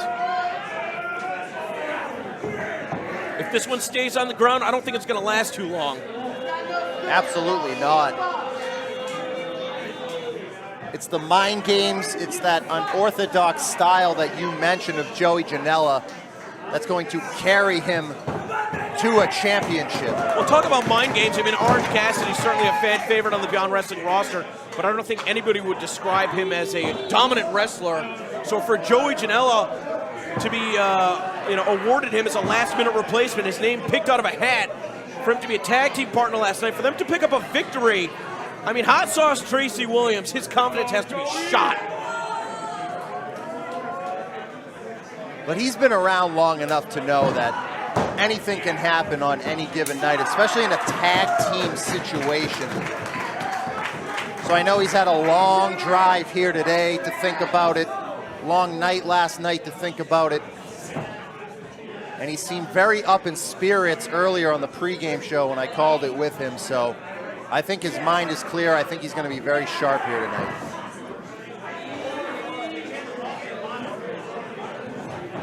Oh, look at that block from Tracy Williams that Janela was trying to look through. What a clever counter. And look at him wrenching the knee. It's very subtle, it's very simple. But to be able to wrench the knee like that could do really big long-term damage, especially as the match goes on.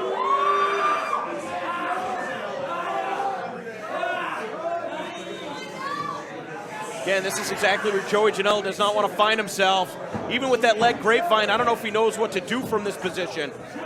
And Tracy Williams rolling through, able to get an ankle lock applied.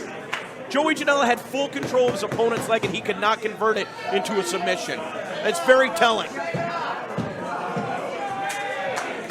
And Hot Sauce knows if he can keep Joey Janela grounded, or even if they trade shots, he has to feel very confident about his position.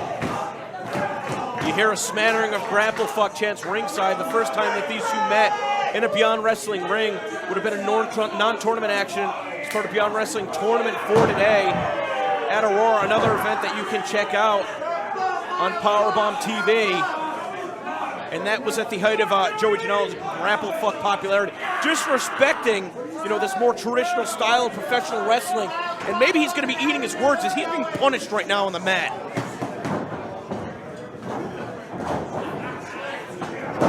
Brings him right down to the mat, has a knee bar in place, but Janela able to get to that rope. Again though, had to go to the ropes for the escape, couldn't find a counter.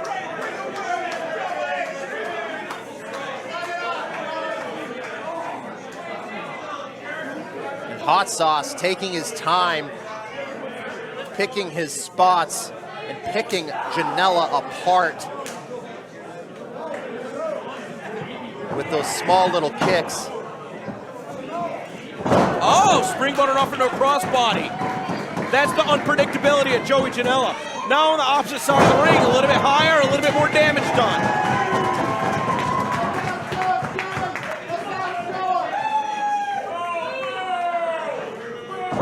Hot Sauce smartly rolling to the floor, but he doesn't see what's coming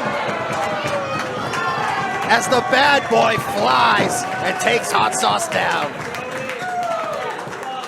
Quick to get him back into the ring. He knows that Hot Sauce is in trouble. Joey's going to be careful. And that time got him from the top. He hit his head. He hit his own head before the dive. Right on that fence, but fighting through the pain. A quick recovery from Joey Janela. Didn't even feel it.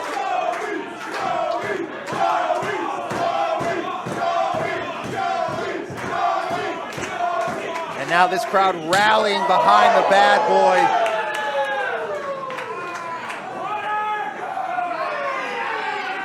As he has become one of the more endearing personalities in Beyond, and particularly in the city of Worcester. You know, I'll be the first to admit I had it out for this guy right from the very start. Completely unprovoked, he attacked me on the streets of New York City. But you know what? I've come to realize that there is a method to his madness, and I'll let bygones be bygones. He's somebody that has been a tremendous asset, a huge team player here at Beyond Wrestling. Teardrop suplex. And Tracy Williams trying to turn the tide back in his favor. And a knee straight to the side of the face of Janela, but only a 1 count. I'm telling you, these guys are ready to go the distance for that Powerbomb TV Independent Wrestling Championship. Imagine being the face of independent wrestling. If you go to facebook.com/independent wrestling, you see a picture of Hot Sauce Tracy Williams with that championship on his shoulder. That is what it means to be synonymous with independent wrestling. I feel like Tracy Williams, long overdue, finally getting his due. People know just how good Joey Janela is, but this could be another notch in the belt. Oh, that kick was vicious. You want to talk about some of the biggest platforms in independent wrestling? I fully expect to surpass 400,000 subscribers at youtube.com/BeyondWrestling by midnight tonight. The largest audience in independent professional wrestling. The support between Powerbomb TV and YouTube has been unmatched. It is with your support. It's going to allow us to run more events, bring in more international talent, and host matches like this great one we see unfolding right before us. I'm amped up about the future of Beyond Wrestling, Paul. It's a very, very bright future. And it could be even brighter with Tracy Williams as the Powerbomb Independent Champion, defending it here on Beyond Shows, or it could be the bad boy Joey Janela. We still have a lot of wrestling left, I feel like. You know, there's a lot of gray area when we throw around the term ace. You know, there's different definitions.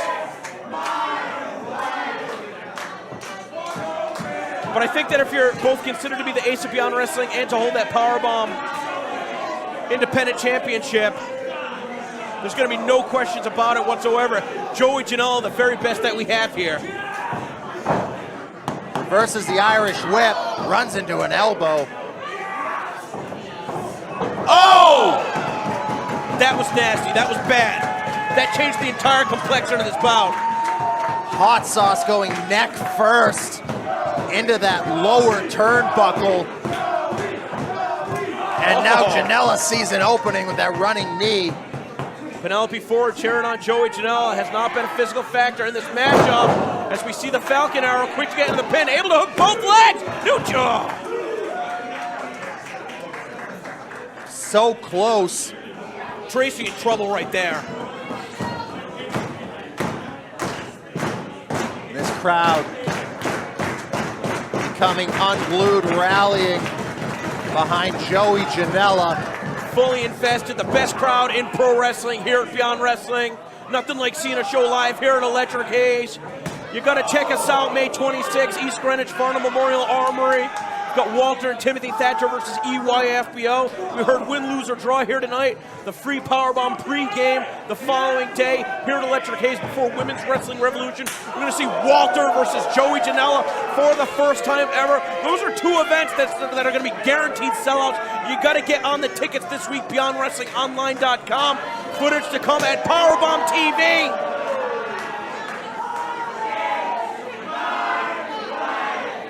And now, we are in a striking battle, and like I mentioned earlier, this isn't what Joey Janela wants to do. I think this is a bad idea. Oh! I don't know, though. Caught him pretty good there.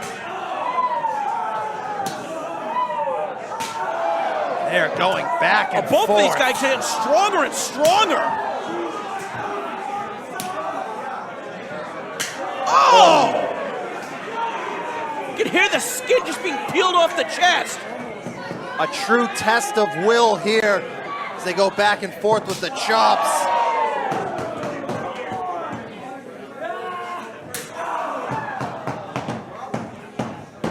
Hot Sauce. Jesus Christ! Clearly still has a lot left. Sickening thud. They call it a knife edge chop because it can slice you open.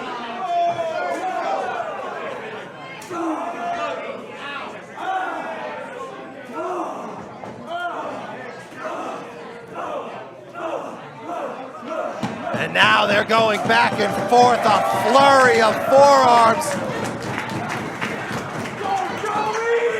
And who's gonna get the better of it? It looks like Hot Sauce might have it. As Janela finally drops to a knee. Penelope looks concerned. Hot Sauce looks confident. Joey looks hurt. No! That might have been the hardest one yet.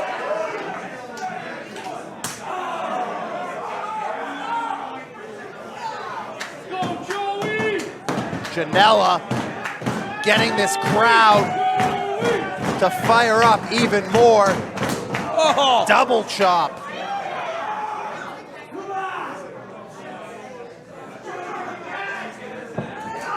Oh, caught him with that hook and lariat. 2 count only. Hot Sauce lured him in and then dropped the hook.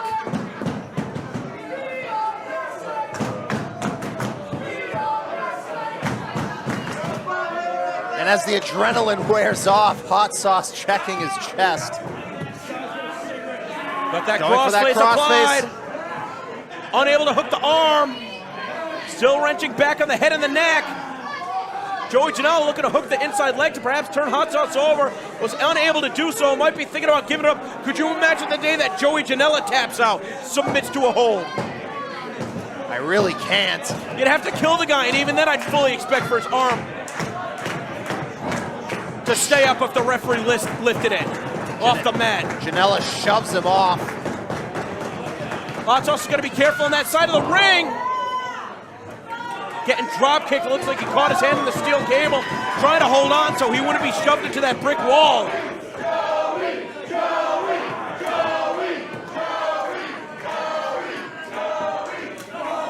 Slap to the face. And now we're up top, and this is where Janela could pull a victory out if he's able to hit something big here. Absolutely, high risk, high reward. Hot Sauce might have it scouted. Could be looking for that DDT. Oh, Janela. Oh, still gonna call the DDT. Did you see the way his body bent? That's it. Oh, pull him Janela out of the kicks pin out. and right into the crippler crossface. Right into a crossface.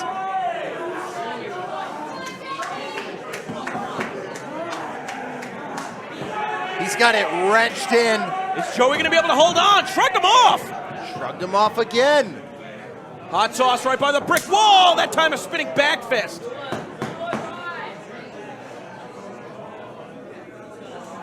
Oh, I do not like the looks of this one iota. They're on the apron. And this is where Janela has done some very dangerous things over the years. Oh, another sickening chop.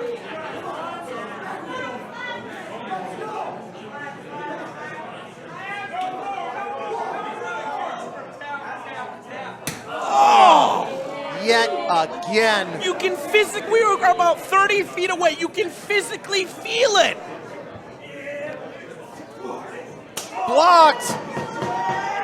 Oh! Broke his damn arm. Threw that arm up against the brick wall.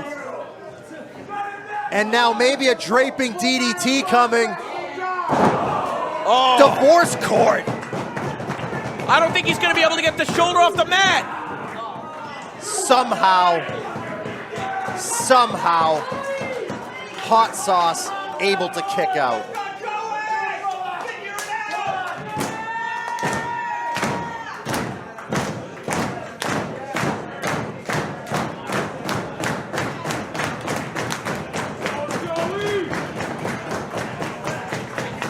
Now looking to maybe more damage to that arm and shoulder.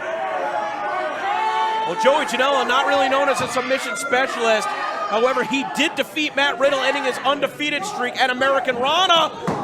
Rolled up, close to the ropes, just able to kick out. Looks like Tracy Williams having trouble applying this hold. I'm telling you, he might have a broken bone in his wrist. I mean, there's so many fragile bones in the hand where it connects with the big bones in your arm.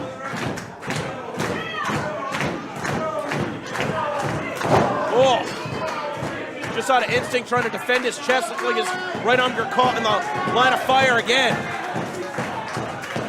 Head of steam.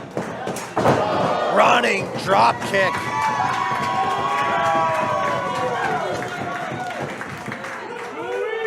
Both of Tracy Williams' arms virtually useless at this point. Now what's Janela gonna do? Tucking the arms into the trunks. Williams! Didn't even have the strength to get him out of his trunks. Williams couldn't defend himself, couldn't break his own fall. Yeah, he fell hard. He could have broken both of his arms. The belt's coming home with me. Armbar. Doesn't have it fully wrenched.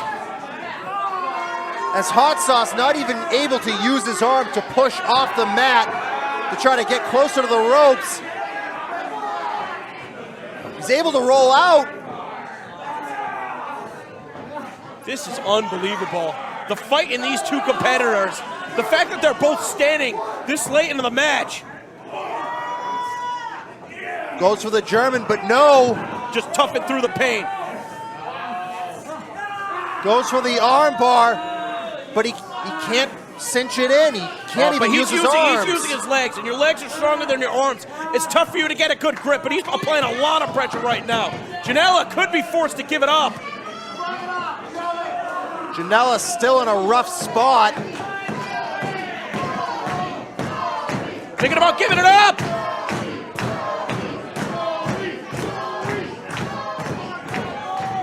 And Janela grabs onto Kevin Quinn for momentum and gets over to the rope for the break.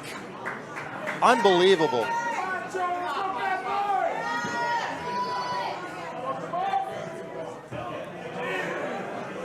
And now Tracy Williams has to wonder, is there anything he can do to put the bad boy out? He's gonna try and use his feet as best as he can. He's a smart guy. He's well trained.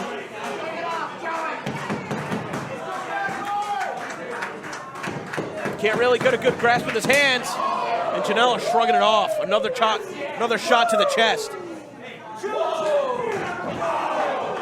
Janela runs right into a boot. And another, but uses his momentum.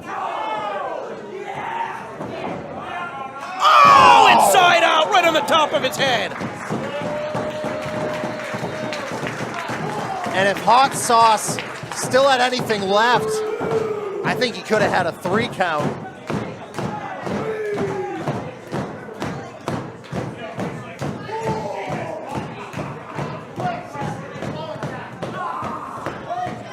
Hot Sauce able to get to his knees to break the count. Crockett, I know it's my job. I'm at a loss for words right now. And now Kevin Quinn checking to see if he should stop the match. And Janela emphatically says no. Oh, brutal chop again. But is that doing more damage to himself at this point?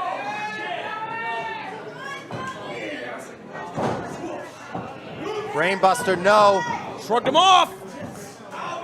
Package pile driver. Oh, he fucking killed him with it. 1, 2, 3. No! Hot Sauce at the very last moment gets out.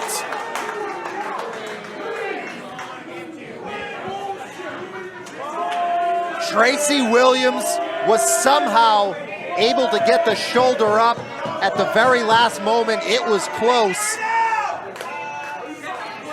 But Joey Janela, some of the fans here in attendance questioning that decision from the official, but the match will continue.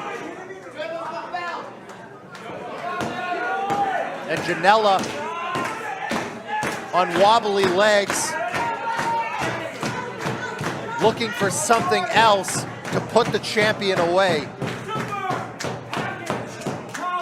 Oh, calling for a super package pile driver. That might be more than enough to win the match. Can he get it hooked? He's got to keep his balance. Does he have the strength?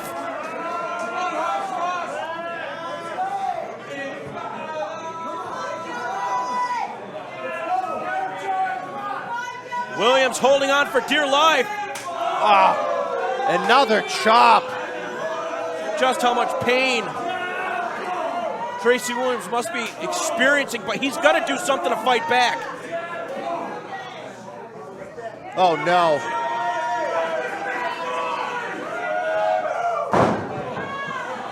Holding on just for a brief moment. Landing on his feet. Oh, a running pile driver. I don't know if he got all of it. Janela is alive.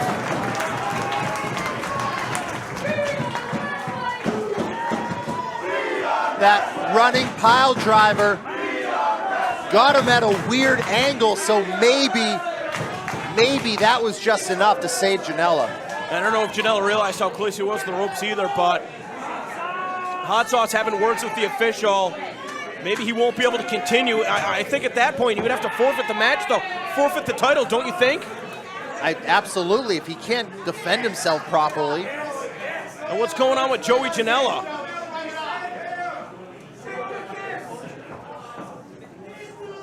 Now Janela on the apron. Penelope Ford trying to encourage him. I don't like the looks of this at all. What's Hot Sauce have in mind here? Oh no, maybe a pile driver on the apron. That's crossing the line. Oh, I can't watch. Oh, he's got him up, he's gonna kill him. Oh no. Janela has him. No! Tracy Williams might be broken. Oh, this is starting to get uncomfortable to watch, Paul. And Janela out of it almost as much as Williams. Now the count has to start here as they're both in a heap on the floor. The referee Kevin Quinn not starting the count quite yet. Here we go. As both men struggling to even move.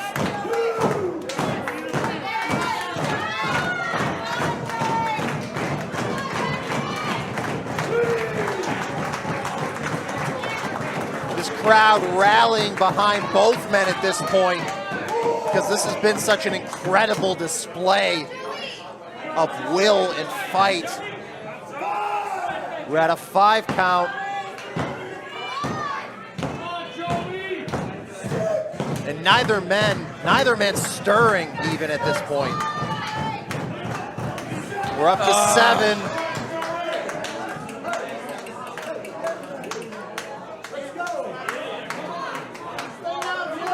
Count's been broken. As Penelope Ford, no, we're up to 8. Count not broken. What's Janela doing? Oh, the referee giving these guys a lot of leeway.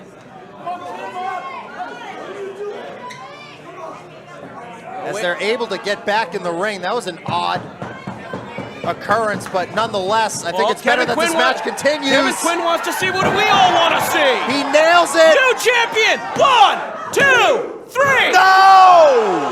No!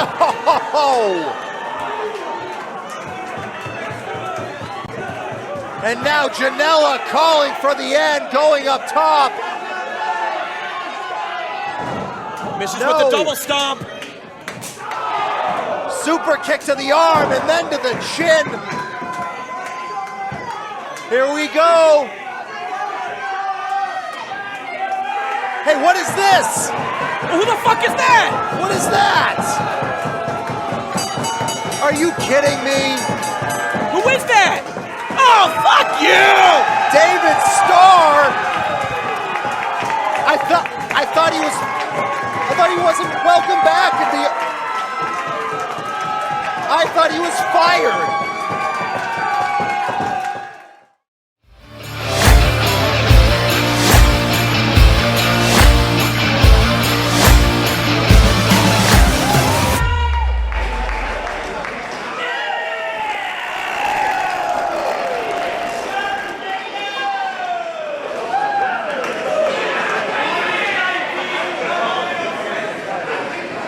Did you guys buy a lot of raffle tickets? I heard that Jack got one pretty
Headed back from intermission here in Crown Point, Indiana at BLP Jam. Dave Prazak joined by Kevin Harvey. And it is our first day on the job here at the commentary position, and lots of wrestlers on the show tonight that I'm not necessarily too familiar with. And I think that describes all but one wrestler in this 4-team matchup. So please, go easy on us, kids. Watching at powerbomb.tv. This is a situation where good wrestling gear with names spelled properly will go miles, kids. Come in so handy. The production, our first two wrestlers, Derek Direction is the larger individual, Eddy only with the big beard. This is the part where I'll name drop John Thorne. I just asked John Thorne to send me as many notes as possible on the production because I do know they come by way of absolute intense wrestling, also available here on powerbomb.tv.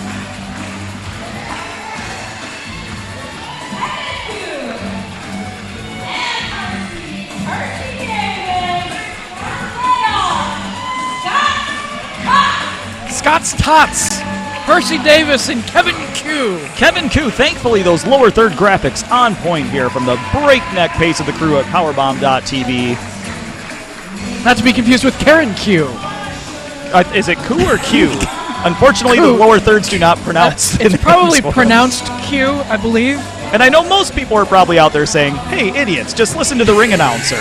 But we actually can't hear her that well in the headset right now. So let's just say, Kevin. You know what?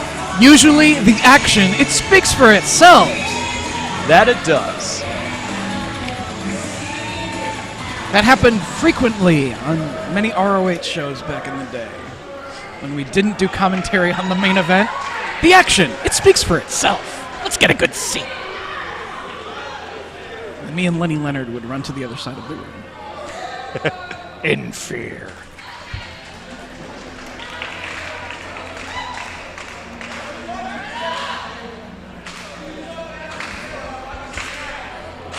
The anticipation builds as the music does too.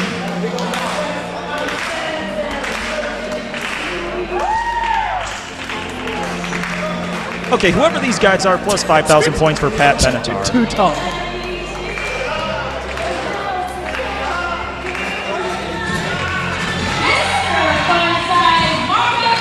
Marko Stunt and Jake Lander. Too tall. The largest individuals on this evening's card. Remember that time we went to a Pat Benatar concert and she did like all her B-sides? Yes, she did Hell is for Children. But not Shadows of the Night. But not Shadows of the Night. We're like, who booked this? For those who we realized it was the city of Naperville. For those who like random Kevin and Dave conversation, this is the match for you. Sorry guys, we're learning everybody here. We belong. Belong to the popcorn match.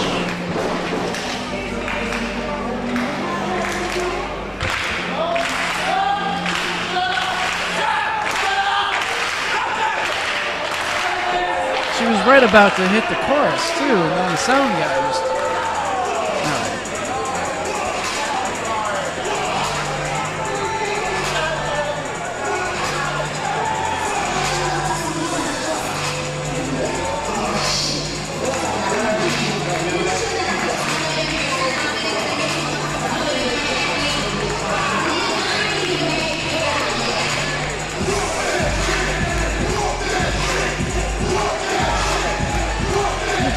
Looks like we're going to have a 3-man team.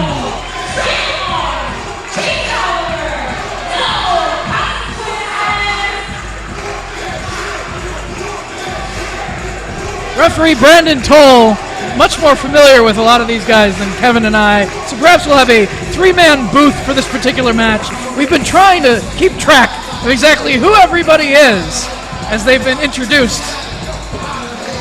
this is going to be a match where The action will speak for itself, right? exactly. This one's going to be hard to keep up. And it is Lucha rules, so it's going to be very fast-paced. Lucha rules, if one of the competitors goes out of the ring in any manner, another person can come in and it qualifies as a legal tag. I believe that is Trey LaMar with the big poofy hair. Chase Oliver, his tag team partner. So we have all 4 teams now. And of course, welcome back from intermission. If you're just joining us here on Powerbomb.tv, you are watching Black Label Pro BLP Jam. If you're talking about us on social media, hashtag BLP Jam. This is the second half of our event, and we've got a lot of action coming at you, especially in this Lucha tag. You already missed the Rock and Roll Express. Watch the replay. Well, the 2 tall individuals. Seems like the official's going to have trouble keeping everybody apart here. You think? All right, I'm sure you're very happy that you are not assigned to this particular matchup. Very happy. We have the opening bell.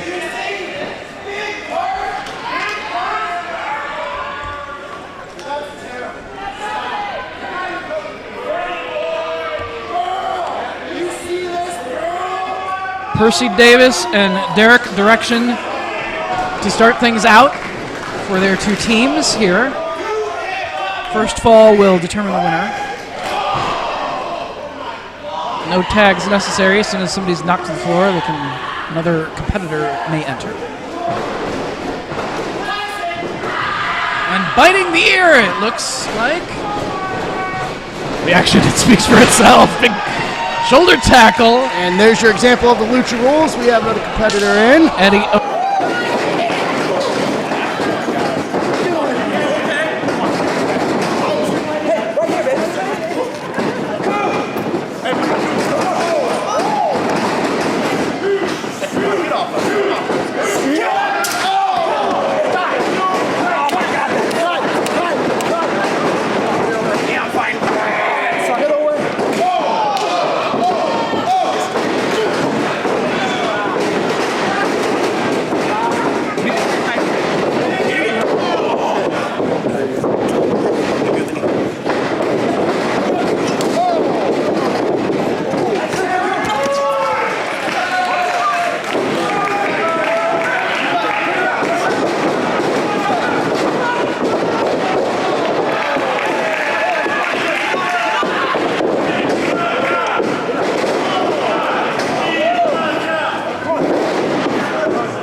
All right, ladies and gentlemen, we apologize for a bit of technical difficulties here as we rejoin the matchup.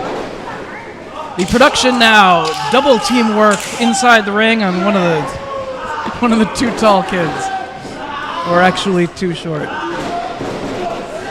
Can you tell them apart, Brandon? No, I can't.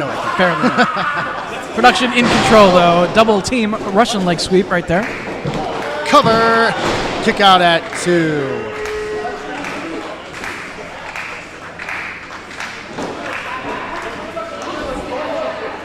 Being pulled to the floor. Not quite on the same page inside the ring as partners, and took their eyes off their opponents. And of course, they got 3 teams to worry about in a match like this. In a match like this as well, also you can see that there is no countouts going on with 4 teams. A countout would not apply here as we have a double dive over the top to the floor. All right, Trey LaMar and Chase Oliver.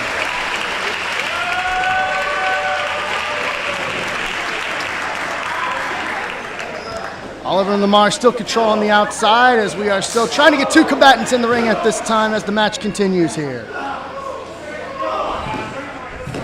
Referee trying his best to get 2 competitors here under the Lucha rules. Looks like we might see another risk taken right here. Beautiful front flip to the floor. Oh, when you're when you don't have the height advantage in a match like this, if you can fly and take to the air, size doesn't matter. And with high risk comes high reward, Mr. Prazak. Absolutely. And his partner now looking to take a risk himself, but eats the boot from LaMar before he could come soaring himself. LaMar in control. What is he doing here? He's up on the second. This looks dangerous. Very dangerous. So, and he is not a good position to be in. Nope, stopped right in motion there. It could have turned into some sort of pile driver. Every parade of bad decisions starts with but one single step. And that was almost that step, and may still be. Oh! Superplex to the floor! And though his head and his feet may have landed on a few people, a lot of his back hit nothing but the hardwood floor here. Somebody had a more sickening thud than others in the middle of that pile, and I wasn't able to tell who got the worst of it. I believe LaMar got the worst of it. Yes. And there are times where you really don't want to hear a thud like that because nothing good can come of it. Only skulls make that kind of a thud is what I'm worried about. The action is broken down here. Referee just rapidly has lost control of this one. The production and Too Tall doing battle inside the ring right now. All four wrestlers involved in the situation. Big double knees in the corner from Derek Direction. And coast to coast with that drop kick from Eddy only. But the pin attempt broken up as both LaMar and Oliver diving into the ring. Could be some dislocated hips after the impact of going coast to coast on that. Sickening impact into the hip flexors.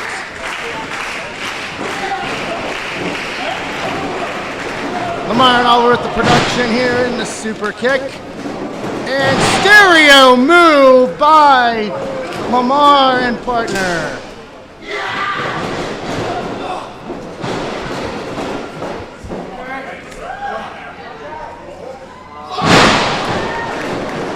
LaMar and Oliver firmly in control of this one. Fantastic teamwork right there, but wisely, Derek Direction able to roll to the floor before they can go for a cover.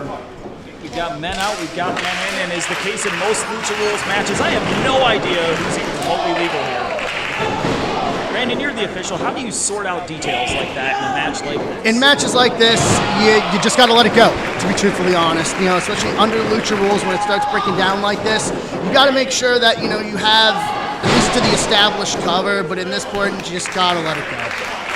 Finley rolling now back to the top. Both competitors ascending before the descent.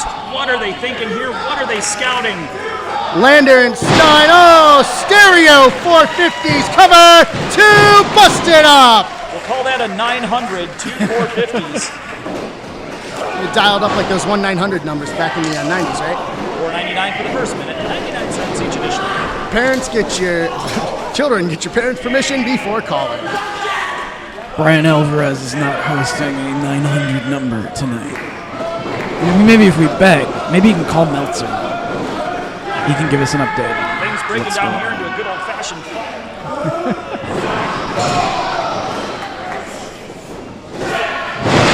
Double suplexes in opposite corners right there. And it's a production sandwich. Kevin Koo and Percy Davis firmly in control right now over the production. Koo in the trunks there. Koo's got him up, deadlift. What's he gonna do with him? Just holding him for Davis. There's Direction with that clapboard. Koo taking the brunt of that shot there. Obviously no disqualification in this situation. Cover!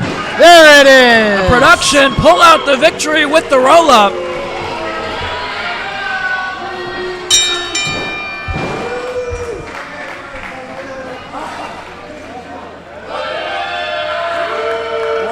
Derek Direction and Eddy only, the team that scores the victory here in this 4-team matchup in the Black Label Pro Tag Team Division.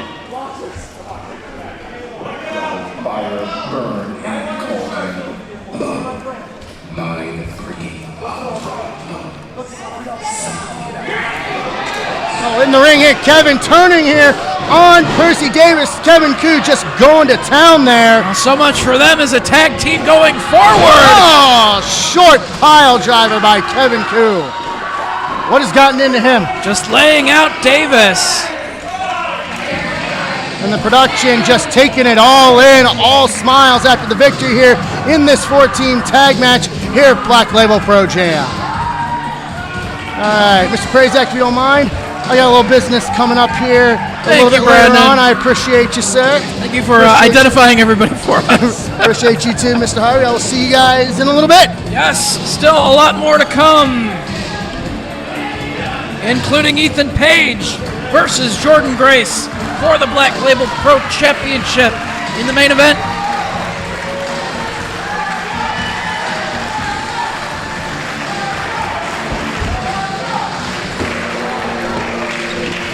What, nobody's going to put over the Phantom of the Opera music?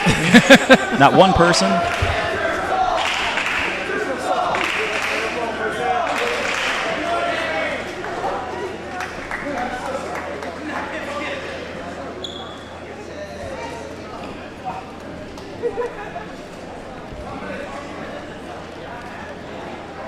Well, I just got notes from John Thorne on the production, so we can tell you a lot more about that. Well, after pulling out the win in that matchup, certainly they will be back. Here's what we need to know. They are winners.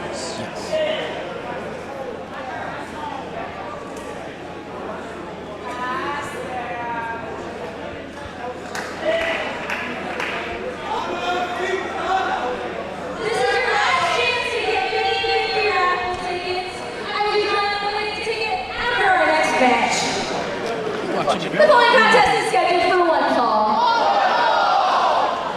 Dave, how long have you been calling professional wrestling? Too long. Same here. Have you ever seen a barefoot ring announcer? I have not. Is she actually barefoot?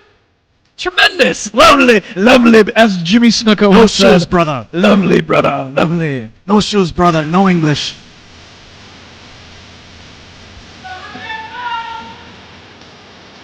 I'll shut up now before I get more heat.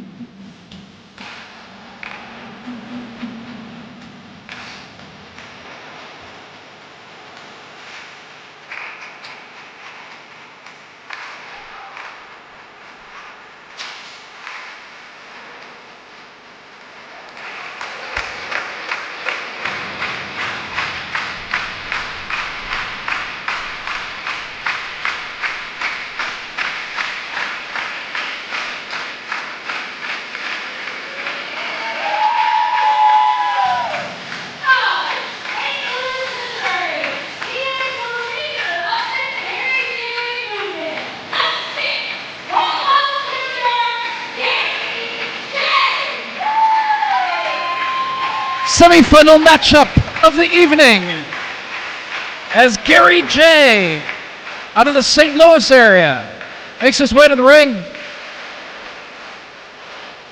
Dave, I've had the pleasure to see a lot of Gary J in the last year or so. He's been on a tear in promotions like Glory Pro. He's been tearing it up here in Black Label Pro, a true pro in every sense of the word. And now Gary J has his work cut out for him tonight with Kobe Durst on the opposite side of the ring. Stiff Robo Ginger. That's right. Give her shoes. She's wearing shoes. Oh, she is. Okay. They're pink. Brother. Barefoot announcer. Come on. Hey, you thought it looked like that too.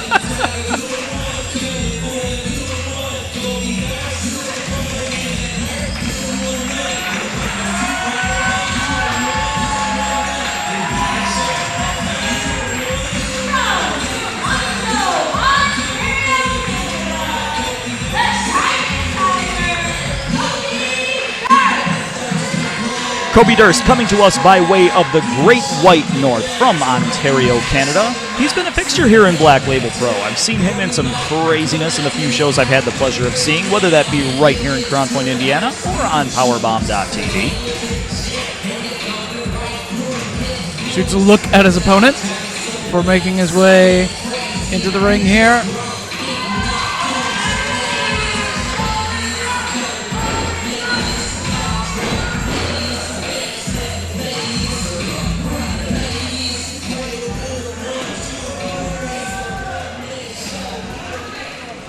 And John Williams on the timekeeper's call right now. Ooh, right on time. Right on time. Just a rotten performance by John Williams on the timekeeping position all night long.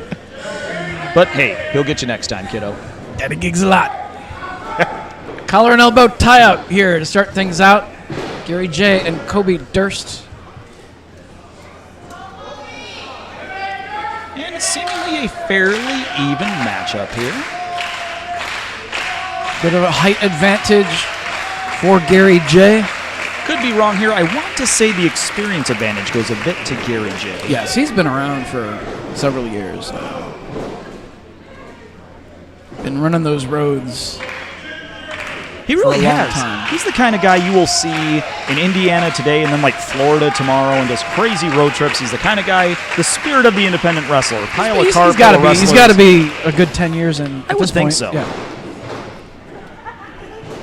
But I always see him with a lot of wrestlers in one vehicle. Same with Durst. Well, that's the way it's done on independent wrestling. You pack a car, you run those roads, and with every single outing, you fine-tune your skills inside the ring. And that is why the Gary J that we see here in 2018 is a much different athlete than we saw back in 2011. The Barn Owl. And front face lock right now. Jay has the advantage. Looks like he's trying to keep it at his pace, but he's not going to do it if Durst is able to reverse. Both men back to a standing position. Gary J grabbing hold of the arm, breaking free. Twisting away on the wrist lock. Durst able to counter. Grabbing hold of the side headlock. And neither man necessarily looking for the victory right now. It's the feeling out process, trying to see where the chinks in the armor may be in the opponent. And right now that shoulder block is certainly going to knock the armor right off of Gary J. Leapfrog here from Gary J. Was that elbow trying to Irish whip Jay, but he held his ground right there. And now each man one step ahead of their opponent on that exchange. Neither man able to really connect with anything. And I think that's where the experience level of Gary J really showed right there, because as fast as those exchanges were flying, he decided to get himself out of the situation, stop throwing the strikes, realized he was hitting air, didn't waste the energy throwing errant strikes.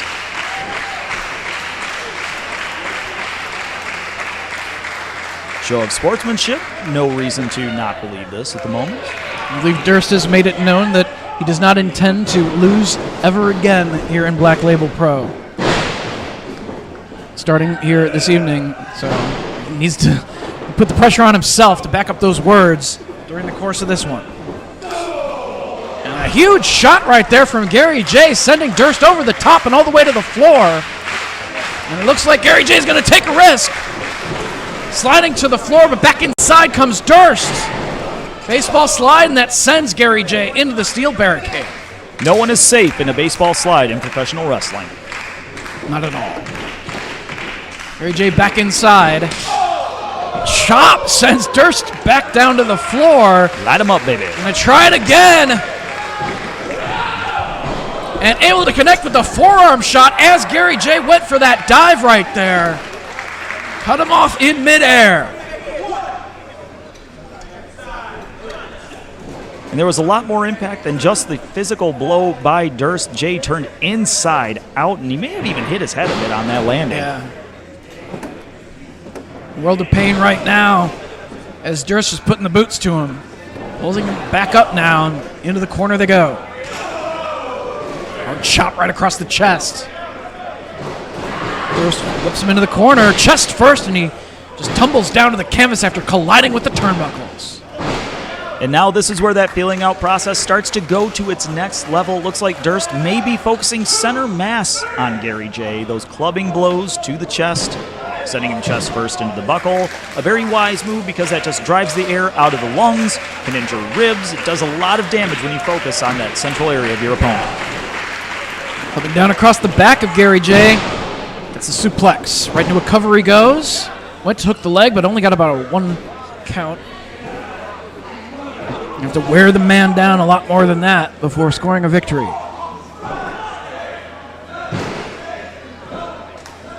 Durst in the driver's seat, maybe wasting a little bit too much time right here. Giving Gary J an opportunity to shake off the effects a little bit, but able to nail that kick did Durst. Gets another near fall. Trying to dictate the pace of this matchup. Irish whip now takes him to the other side, scoops, and Gary J slammed to the mat. Looks like he maybe almost got out the back door, and he almost got out of this match a little quicker than he expected. Was planning with that body slam. Durst, we've seen this here in Black Label Pro and other places where he has plied his trade. He goes up top, and it is time to go to the high-risk area of the match. He's got a lot of moves in his arsenal from that top rope, Dave. Just waiting for the right moment. Gary J back at a standing position. Moves out of the way. Durst rolling through. Runs right into the elbow from Gary J. And again. All the way across the ring. Victim of the boot from Jay. Now off the second. Plants him face first. Right into the canvas. Looked like a tornado flatliner, got him right in the middle of the ring, but at this point, this is where that strategy of Durst is really paying off. Even though he's worse for wear at the end of that maneuver, this is where the wear and tear on the body of Gary J, the mind of Gary J, is really starting to show, because right now it looks like Durst might be the first back to his feet. But it is giving Gary J a little bit of time to shake off the effects, dig down for some energy, as now they're exchanging open hand shots at a kneeling position here. Back and forth they go, just laying into one another. Now forearm shots, exchanging them. Both men back in a standing position now, still throwing those forearms. This is escalating, and it's escalating quickly, Dave. Hard forearms in combination right there. But Gary J able to connect right there with that kick. German suplex. And Gary J on the receiving end of it, but back in a standing position in the corner. Durst came charging, but Jay moved out of the way and landed that chop. Forearm to the back of Durst. And down across the back of Durst. 2.5. Durst able to kick out. Jay was able to start to hook the leg, but he wasn't able to get that weight over the shoulders, Dave. He started the hook. He wasn't able to get it exactly in the placement that he was looking for. Have to believe that just split-second advantage, the difference of that weight disbursement, would have been the difference between a 2 and a 3. Place him up on his shoulders, but no. It's for the roll-up here. Does Durst. Gets a near fall up to the second. Double knees right to the chest. And another move from that arsenal from the ropes that we talked about just moments ago. Durst with the code breaker from the second. Not enough to put Gary J away. What is it going to take, Dave? Well, that took a lot out of Gary J. Just struggling for breath at this point. Durst can't give him too much time to recover, though. He needs to stay on the man. Once again, the attack of Durst centered on that center mass. The code breaker driving the knees into the chest, into the ribs. Smart wrestling. Now looking for some variant of powerbomb.tv or pile driver. Gets a knee for his troubles. Pump kick. Gary J still on his feet, though. And they both go for clotheslines at the very same time. They collide and both go crashing down to the canvas. Both of these men down. You can see the great camera work here by our crew at powerbomb.tv. You can see how much Gary J is trying to gasp for air. You can see him trying to fill those lungs. Durst, maybe slightly less worse for wear, but he is not without damage. Both of these guys trying to get air into their lungs, trying to get blood into their heads, trying to come up with whatever it's going to take to win this match. And will it be a suplex? Fighting for the advantage. Who's going to be able to get the maneuver here? All the way to the floor, they both go over the top rope and hitting hard on that hardwood floor. So the referee checking on their condition now. Every part of that, Dave, every part of what we just saw, breaking down the bodies of both individuals. Those ring ropes, those aren't like comfy padded things. Those are elevator cables with garden hose on them. We saw both men's bodies contorting, bending on those ropes as they basically melted to the outside and then impacted with the floor. That took a lot out of both men. Both men very much the worse for wear after that double suplex to the outside. Struggling to pull themselves up off the floor now. Both men back in a standing position as the referee reaches the count of 6. 7 is now they're up on the apron. Need to get inside the ring here. Break that count. Forearm shots now exchanged by these two. See if the referee's just going to let this go as they continue to battle. And again, we're just in a straight-up slap fight right now. Second time in the match. Hard chops. More devastating chops than we saw out of Alvarez and Lawlor earlier tonight. Lariat takes him into the ring, and Gary J might be looking to go up to the top rope himself. Once known as the Owl, and the Owl might have his time to fly. Ascending the turnbuckles in the corner now. Gary J all the way to the top, but shoving the referee into the ropes took away the balance of Gary J. And now, onto the corner, pile driver! Rolls him over, hooks That's the leg. gotta be it, Dave. It's a formula. And Pile that's driver it. equals victory. Kobe Durst pulls out the win. Thought we were gonna see a little bit more of a show of sportsmanship at the onset, but the beginning with Durst was foreshadowing the victory in the end.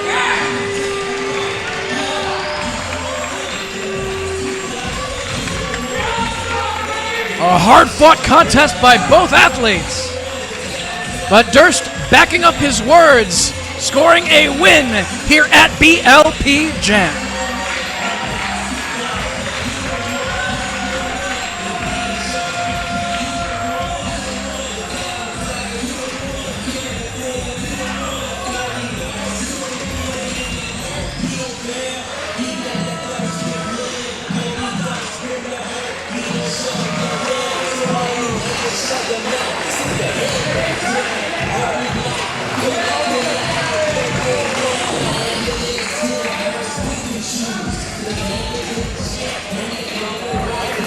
And while we're getting ready for our next match, let's get some plugs in. If you are watching on Powerbomb TV, or are you watching with that trial subscription, if you've enjoyed what you've seen here at Black Label Pro tonight, make sure to renew that subscription after your trial. A lot of great independent wrestling, not just from Black Label Pro, but from a lot of independent wrestling companies throughout the United States and beyond. Powerbomb TV, a great resource for independent wrestling. And beyond. I see what you did there.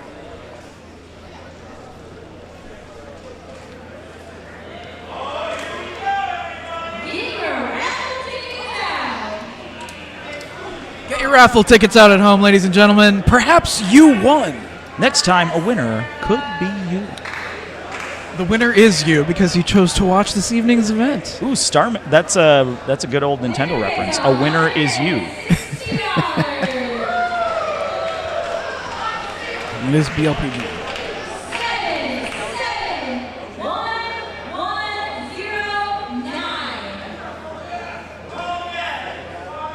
And while we're shamelessly filling the air for the raffle drawing that is going on, as always, follow us online at BLabelPro, hashtag for tonight, hashtag BLP Jam. Looking at some of the tweets right now as they do the raffle. So Bryan Alvarez on Twitter is already saying, 2 men pinned me at the same time. Well, you know how tag team wrestling sometimes works, Bryan. You were facing Ricky Morton and Robert Gibson, after all.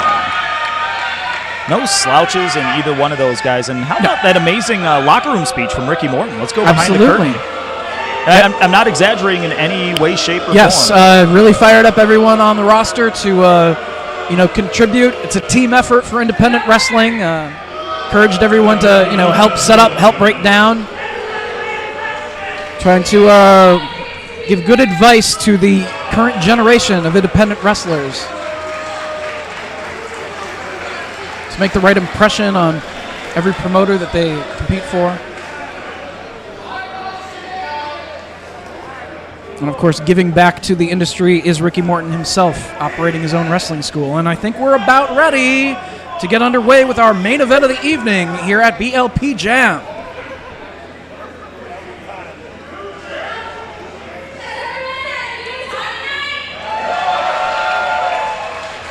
I've had a great time, Dave. Have you had a good time? Absolutely.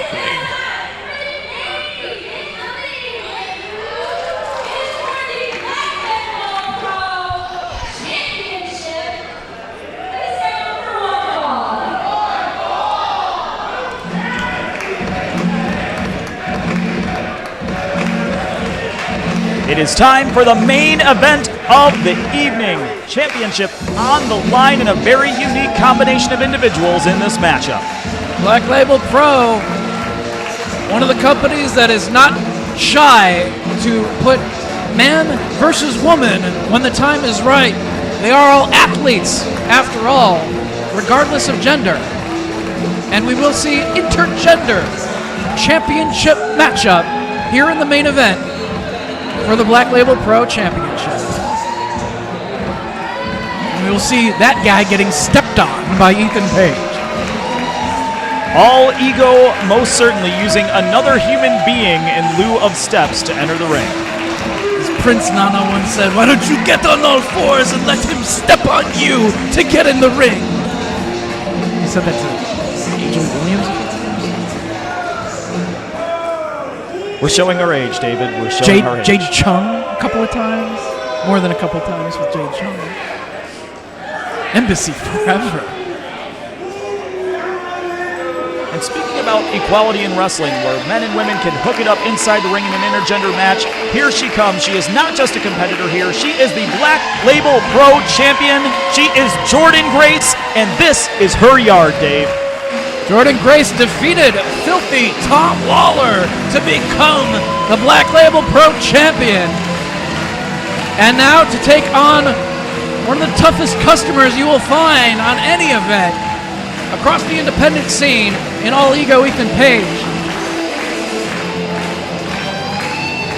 Not going to be an easy task if she wants to walk away still the champion at the end of Blp Jam.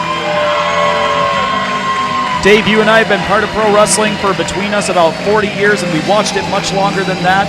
This is a matchup that intrigues me. It's really easy at this point to get jaded, to maybe not be as invested after so many years on the job, but this is something that excites me. This is something that intrigues me. I can't wait to see what these two competitors pull out in this matchup for the Black Label Pro Championship. Thank you.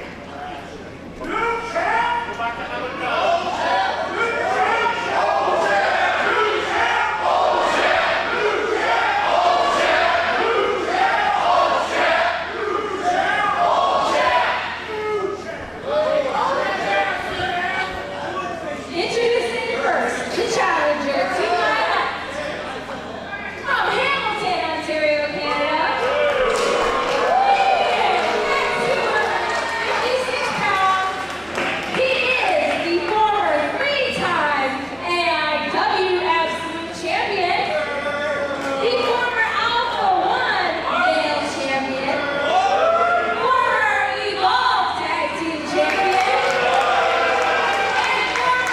PWG Tag Team Champion. All Ego Ethan Page. Quite the resume.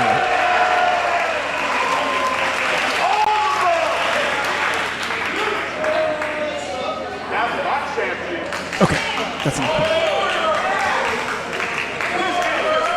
For all those titles, the word former in front of them, now the current.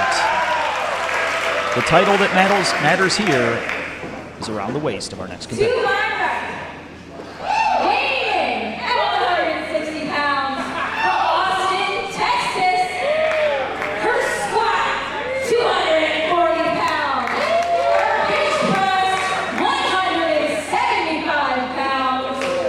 She is the current Battle Club Pro Champion, the current Pro Wrestling Magic Champion, WSU Spirit Champion. She is the winner of the Commonwealth Cup. She is the tournament for tomorrow winner. She is your Black Label Pro Champion,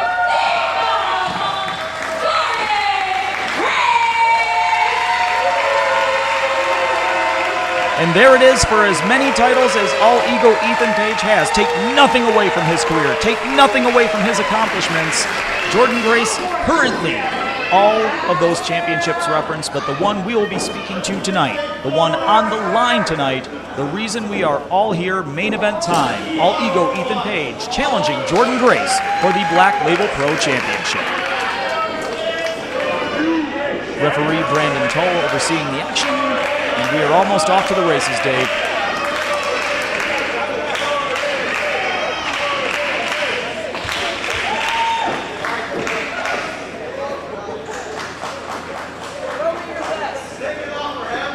Off comes the vest. Ethan Page ready to get things underway here for your main event of the evening as we have the opening bell. Black Label Pro Championship at stake.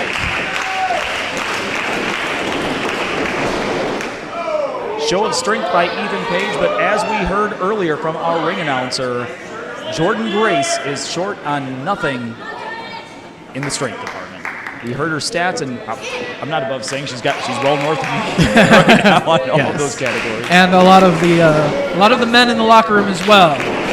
So even though Ethan Page may have that height advantage, she certainly has a lot of power behind everything that she does inside that ring. We've seen a lot from Jordynne Grace here in Black Label Pro, defeating Filthy Tom Lawlor for that championship, winning a Battle Royal at my first outing here at Black Label Pro a few months back, outlasting several men and women in that Battle Royal.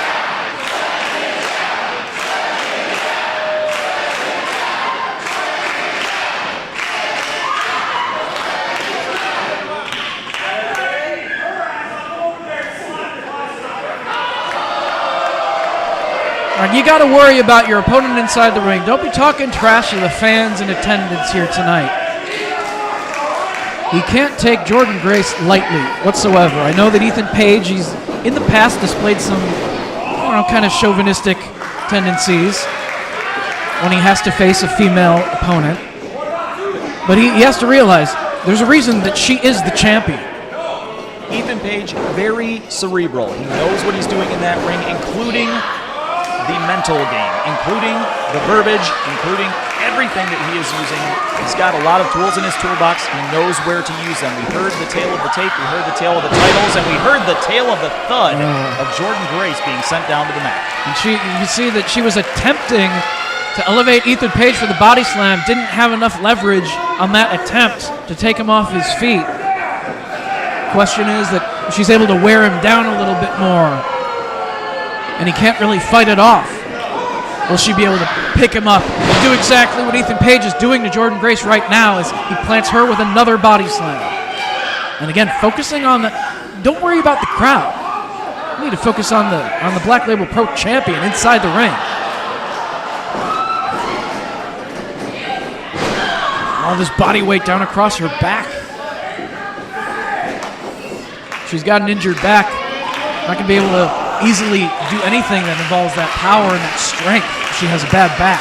You can have a 240-pound squat, but if your back is out, if your disc gets herniated or you fracture a vertebrae, that squat goes away very quickly. Is that a bear hug?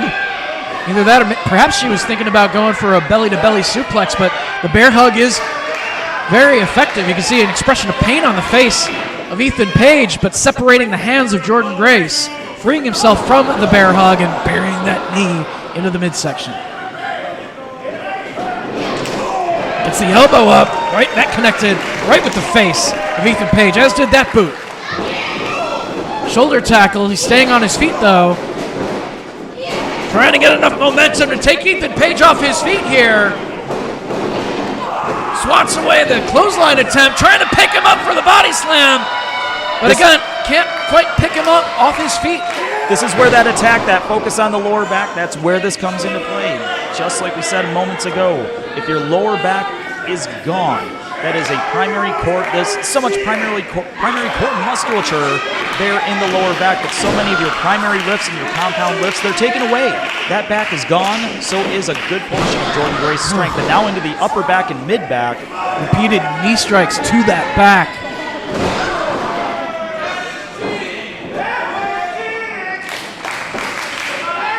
Very sound strategy here by Ethan Page, knowing Jordynne Grace has the power in her arsenal, whether it be throwing around weights or human beings. He's taken away some of the primary offense here of the Black Label Pro Champion, and we'll see what she's got. What does she have left? What other tricks are up her sleeves that she can do to retain that title here tonight at Blp Jam? It is very smart wrestling by the challenger. Ethan Page knows what he's in the ring against. But Jordynne Grace trying to battle through whatever damage has been done to that back. She connected with those strikes, but as she came off the ropes, all that momentum was taken away from her by Ethan Page. And a little, I'm not sure if that was directed at a fan or he just needed to clear a passage. A little bit of both, probably. A little from column A, a little from column B. Fans here encouraging Jordynne Grace to fight back to her feet here. And right now, backbreaker just one more time, driving all of Jordynne Grace's own weight over Ethan Page's knee. Lifts her again. Repeated backbreakers. Second verse, same as the first, and you can see the look of just pure pain on the face of Jordynne Grace. Lackadaisical cover it, kicking out at 1. He's going to have to do a whole lot to take away that championship tonight. Now from up high and down low into the back once more. Just absolute expert dissection of the human body here by the challenger. There's a reason he's held all those titles. He knows how to break down the human body. Whether you're male or female, you get broken the same way. And now making her humble here. Cinching in a camel clutch on Jordynne Grace. Camel clutch puts pressure on a lot of different places on the body, but you can see one of those primary places bending her in half at the apex of her own back, and now transitioning into a rear chin lock, also bending her back. Ethan Page wants that title, but I don't know what he wants more, to win that title or to embarrass Jordynne Grace. Fought her way out of that position, back in a standing position. But another backbreaker, this time right across the ribs though. Looking over both sides, the back and the rib cage of Jordynne Grace, as she smartly rolls to the floor where she cannot be covered and potentially lose the championship. Trying to shake off the effects of the damage that was just done. And back first into the steel barricade she goes as well. What seemed like a sound strategy at first by the champion is now turning to her disadvantage, as Dave just said, into the guardrail. Not where she wanted to be. She was hoping to buy herself some time, but now she's just buying herself ring aprons and guardrails. And though it's cliche, there's not a lot of padding on that part of the ring. And it's just a steel ring frame. Back first into the barricade once again. Ego with a head of steam and finds nothing but his ribs against the guardrail. Is that the advantage Jordynne Grace needs? Is that the turning of the tide to this match? Is that going to give the champion the advantage she needs to capitalize and retain that championship? Sent him back inside the ring, and now looking to ascend the turnbuckles in the corner as the champion, but Ethan Page back on his feet before she can come flying with whatever she had in mind. Ethan Page now up to the second rope himself. Jordynne Grace all the way on the top rope. What could we see here? Seen Ethan Page use a top rope Samoan on more than one occasion. He's got her cradled, and now variant on the Death Valley driver from the top rope. That has to be it, Dave. It is a new Black Label Pro champion. Both 1, legs. 2, no! Only 2, Jordynne Grace able to kick out. He just launched her more than halfway across the ring off the top rope, but still able to kick out. Have to believe the only thing keeping Jordynne Grace in this matchup right now is the heart of a champion, the heart of a Black Label Pro champion, doing what she can, scrimping, kicking, scratching, clawing, doing what she has to do to survive to retain that title. But ego, all ego, you have to believe he's looking for the death roll. Jordynne Grace doing what she can to block. Clubbing blows by the champion. Front, back, and now she's just clobbered him, Dave Prazak. She clobbered the man. Getting a burst of adrenaline. Jordynne Grace trying to elevate him. Can she get him this time? No. Collapsing under the body weight and that bad back. All of the damage done to the back of Jordynne Grace for the duration of this contest. She couldn't support his body weight. She did pick him up, but couldn't complete a body slam from that position. Too much damage has been done. All the adrenaline in the world, all the energy Jordynne Grace is getting off these fans, not enough to elevate Ethan Page for the body slam, but now ramming him into the post. Shoulder first, right into the ring post.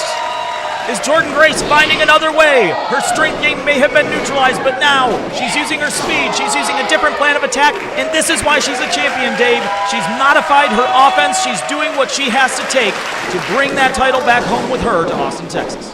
I think she was about to go for maybe that Vader bomb in the corner, but he goes to the floor, and she goes soaring. Cross body off the top, down to the floor, connecting with Ethan Page. Brandon Toll surveying the wreckage as Jordynne Grace pulls herself up and rolls back inside the ring. This is going to give her a little bit of time to recover, regroup, catch her breath a little bit. She's got the time, and Dave, she's putting some distance between herself and the challenger. Could be a count out, but that's that many more steps that Ethan Page may have to take to get to Jordynne Grace. That much more energy that he may have to expend, but now coming right back to him with a forearm to the face. To suplex him back inside the ring now. Ethan Page blocking the attempt, though, holding onto that second rope. And looks like he's trying to suplex Jordynne Grace to the floor here. Forearm shot, and again. Jordynne Grace with momentum off the ropes, slides through the legs, and grabs hold of Ethan Page. Face first on the edge of the ring frame. From the Doomsday position, Page out the front door into the ring apron. And Grace, I can't help but think that may have been an audible. She held that weight up just briefly enough, got herself out from under the weight of Page, and let his own body weight do the damage. And yet again, the champion back in the ring. But Dave, she is a worn down woman. Yeah, you got to wonder how much strength is left in her body after the damage that has been done to her back. He has just picked that body part apart for the duration of this matchup, pulling himself up off the floor, getting back inside the ring now. But Jordynne Grace is waiting. Worn down woman, worn down man, worn down world-class competitors here for the Black Label Pro Championship. Pump handle position now, Jordynne Grace, what's she looking for? Can she get the leverage necessary? There's no water at the pump as all ego Ethan Page has her up now, Oklahoma position. Stays on her feet, into the corner, gets her feet up right into the face of Ethan Page. Up to the second rope she goes, but Ethan Page has got her. Iconoclasm, down to the mat, holds on to the wrist. That shook the entire building, Dave. Did you see the vibration on the cameras here on Powerbomb.tv? Looking to powerbomb her from that position, but able to counter. You could see the strain in the legs and the lower back of Jordynne Grace. She can thank those squats that she does. That gave her the extra strength in the legs to compensate for the lower back. She dug down, she used what she knew she had left in the tank, but has she emptied the reserves? Has she emptied the clip, so to speak? Jordynne Grace has to make that cover. She has to do what it takes to put all ego Ethan Page away to retain her championship if she's going to do it here at BLP Jam. Double count administered by Brandon Toll as both wrestlers trying to pull it together, get back to a standing position, and continue to fight. Who's going to walk away from this event wearing the Black Label Pro Championship? Jordynne Grace, again, cinching in that bear hug, perhaps looking for a belly-to-belly if she can get it, but certainly wearing Ethan Page down. Again, he's trying to fight his way free, though. Able to do so. Elbow from Jordynne Grace, though. Big boot connects with her. Still on her feet, but able to nail the spine buster. Only a 1 count on that one. That took so much from Grace to pull that out. She got the spine buster. She elevated all that weight of all ego Ethan Page. Now doing what she can to keep him on the mat, dropping that elbow. Jordynne Grace, again, that heart of a champion. What is it going to take for her to walk out of Crown Point, Indiana, reigning and defending still the Black Label Pro Championship? As much damage has been done to her back, she's focusing on the back of Ethan Page now. 3 elbow drops down across that back, trying to take away his strength as well. This match has been back and forth, statement and answer, statement and echo, and now both competitors worse for wearing what I've got to believe has to be the later stages of this matchup. I don't know how much more either competitor could have left right now. Hard-fought matchup from both competitors thus far. Fighting for who's going to be able to get a suplex here, it looks like. Jockeying for a position, and all ego gets all of that suplex, every bit of it, up and over, driving Jordynne Grace into the mat, and he's not done yet. Not going for a cover, instead looking to follow up. He's going to place her up on the top rope. Going for that iconoclasm again, but a kick to the back by Jordynne Grace. Crossbody across that back. Almost a variant of Shadows over Hell. Absolutely. Going for that Vader bomb.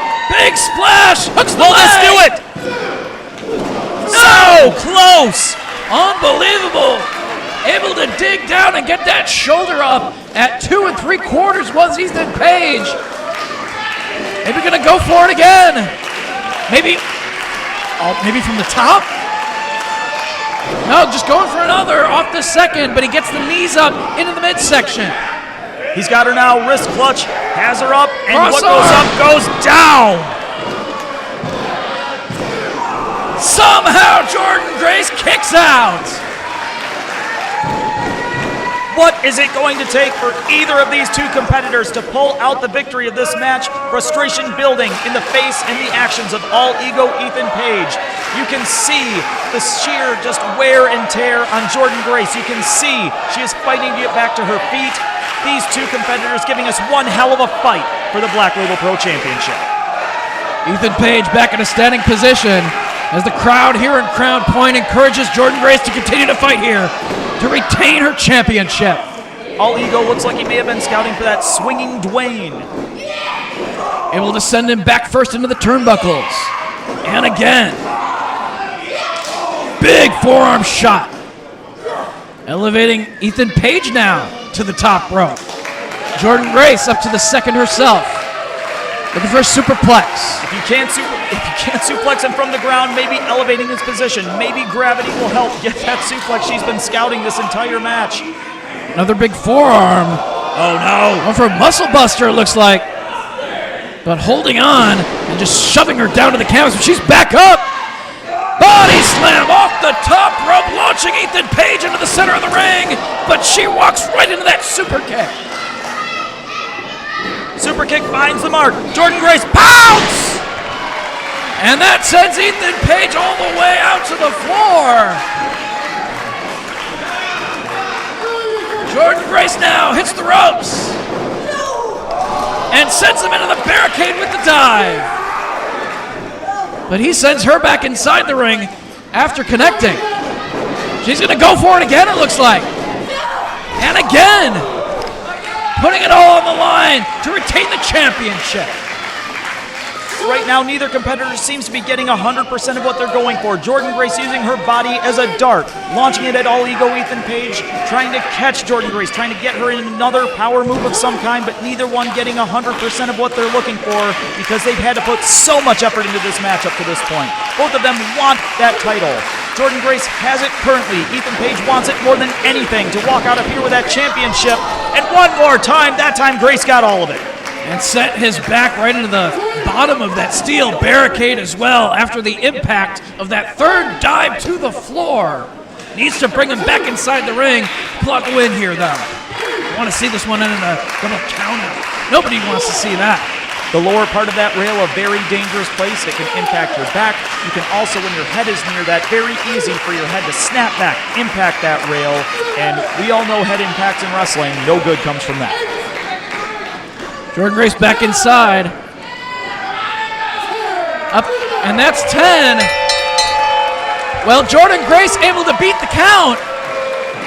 We didn't see the double count out. We saw Jordynne Grace, the Black Label Pro Champion, able to get back inside the ring after doing enough damage to keep Ethan Page on the floor for the full count of 10.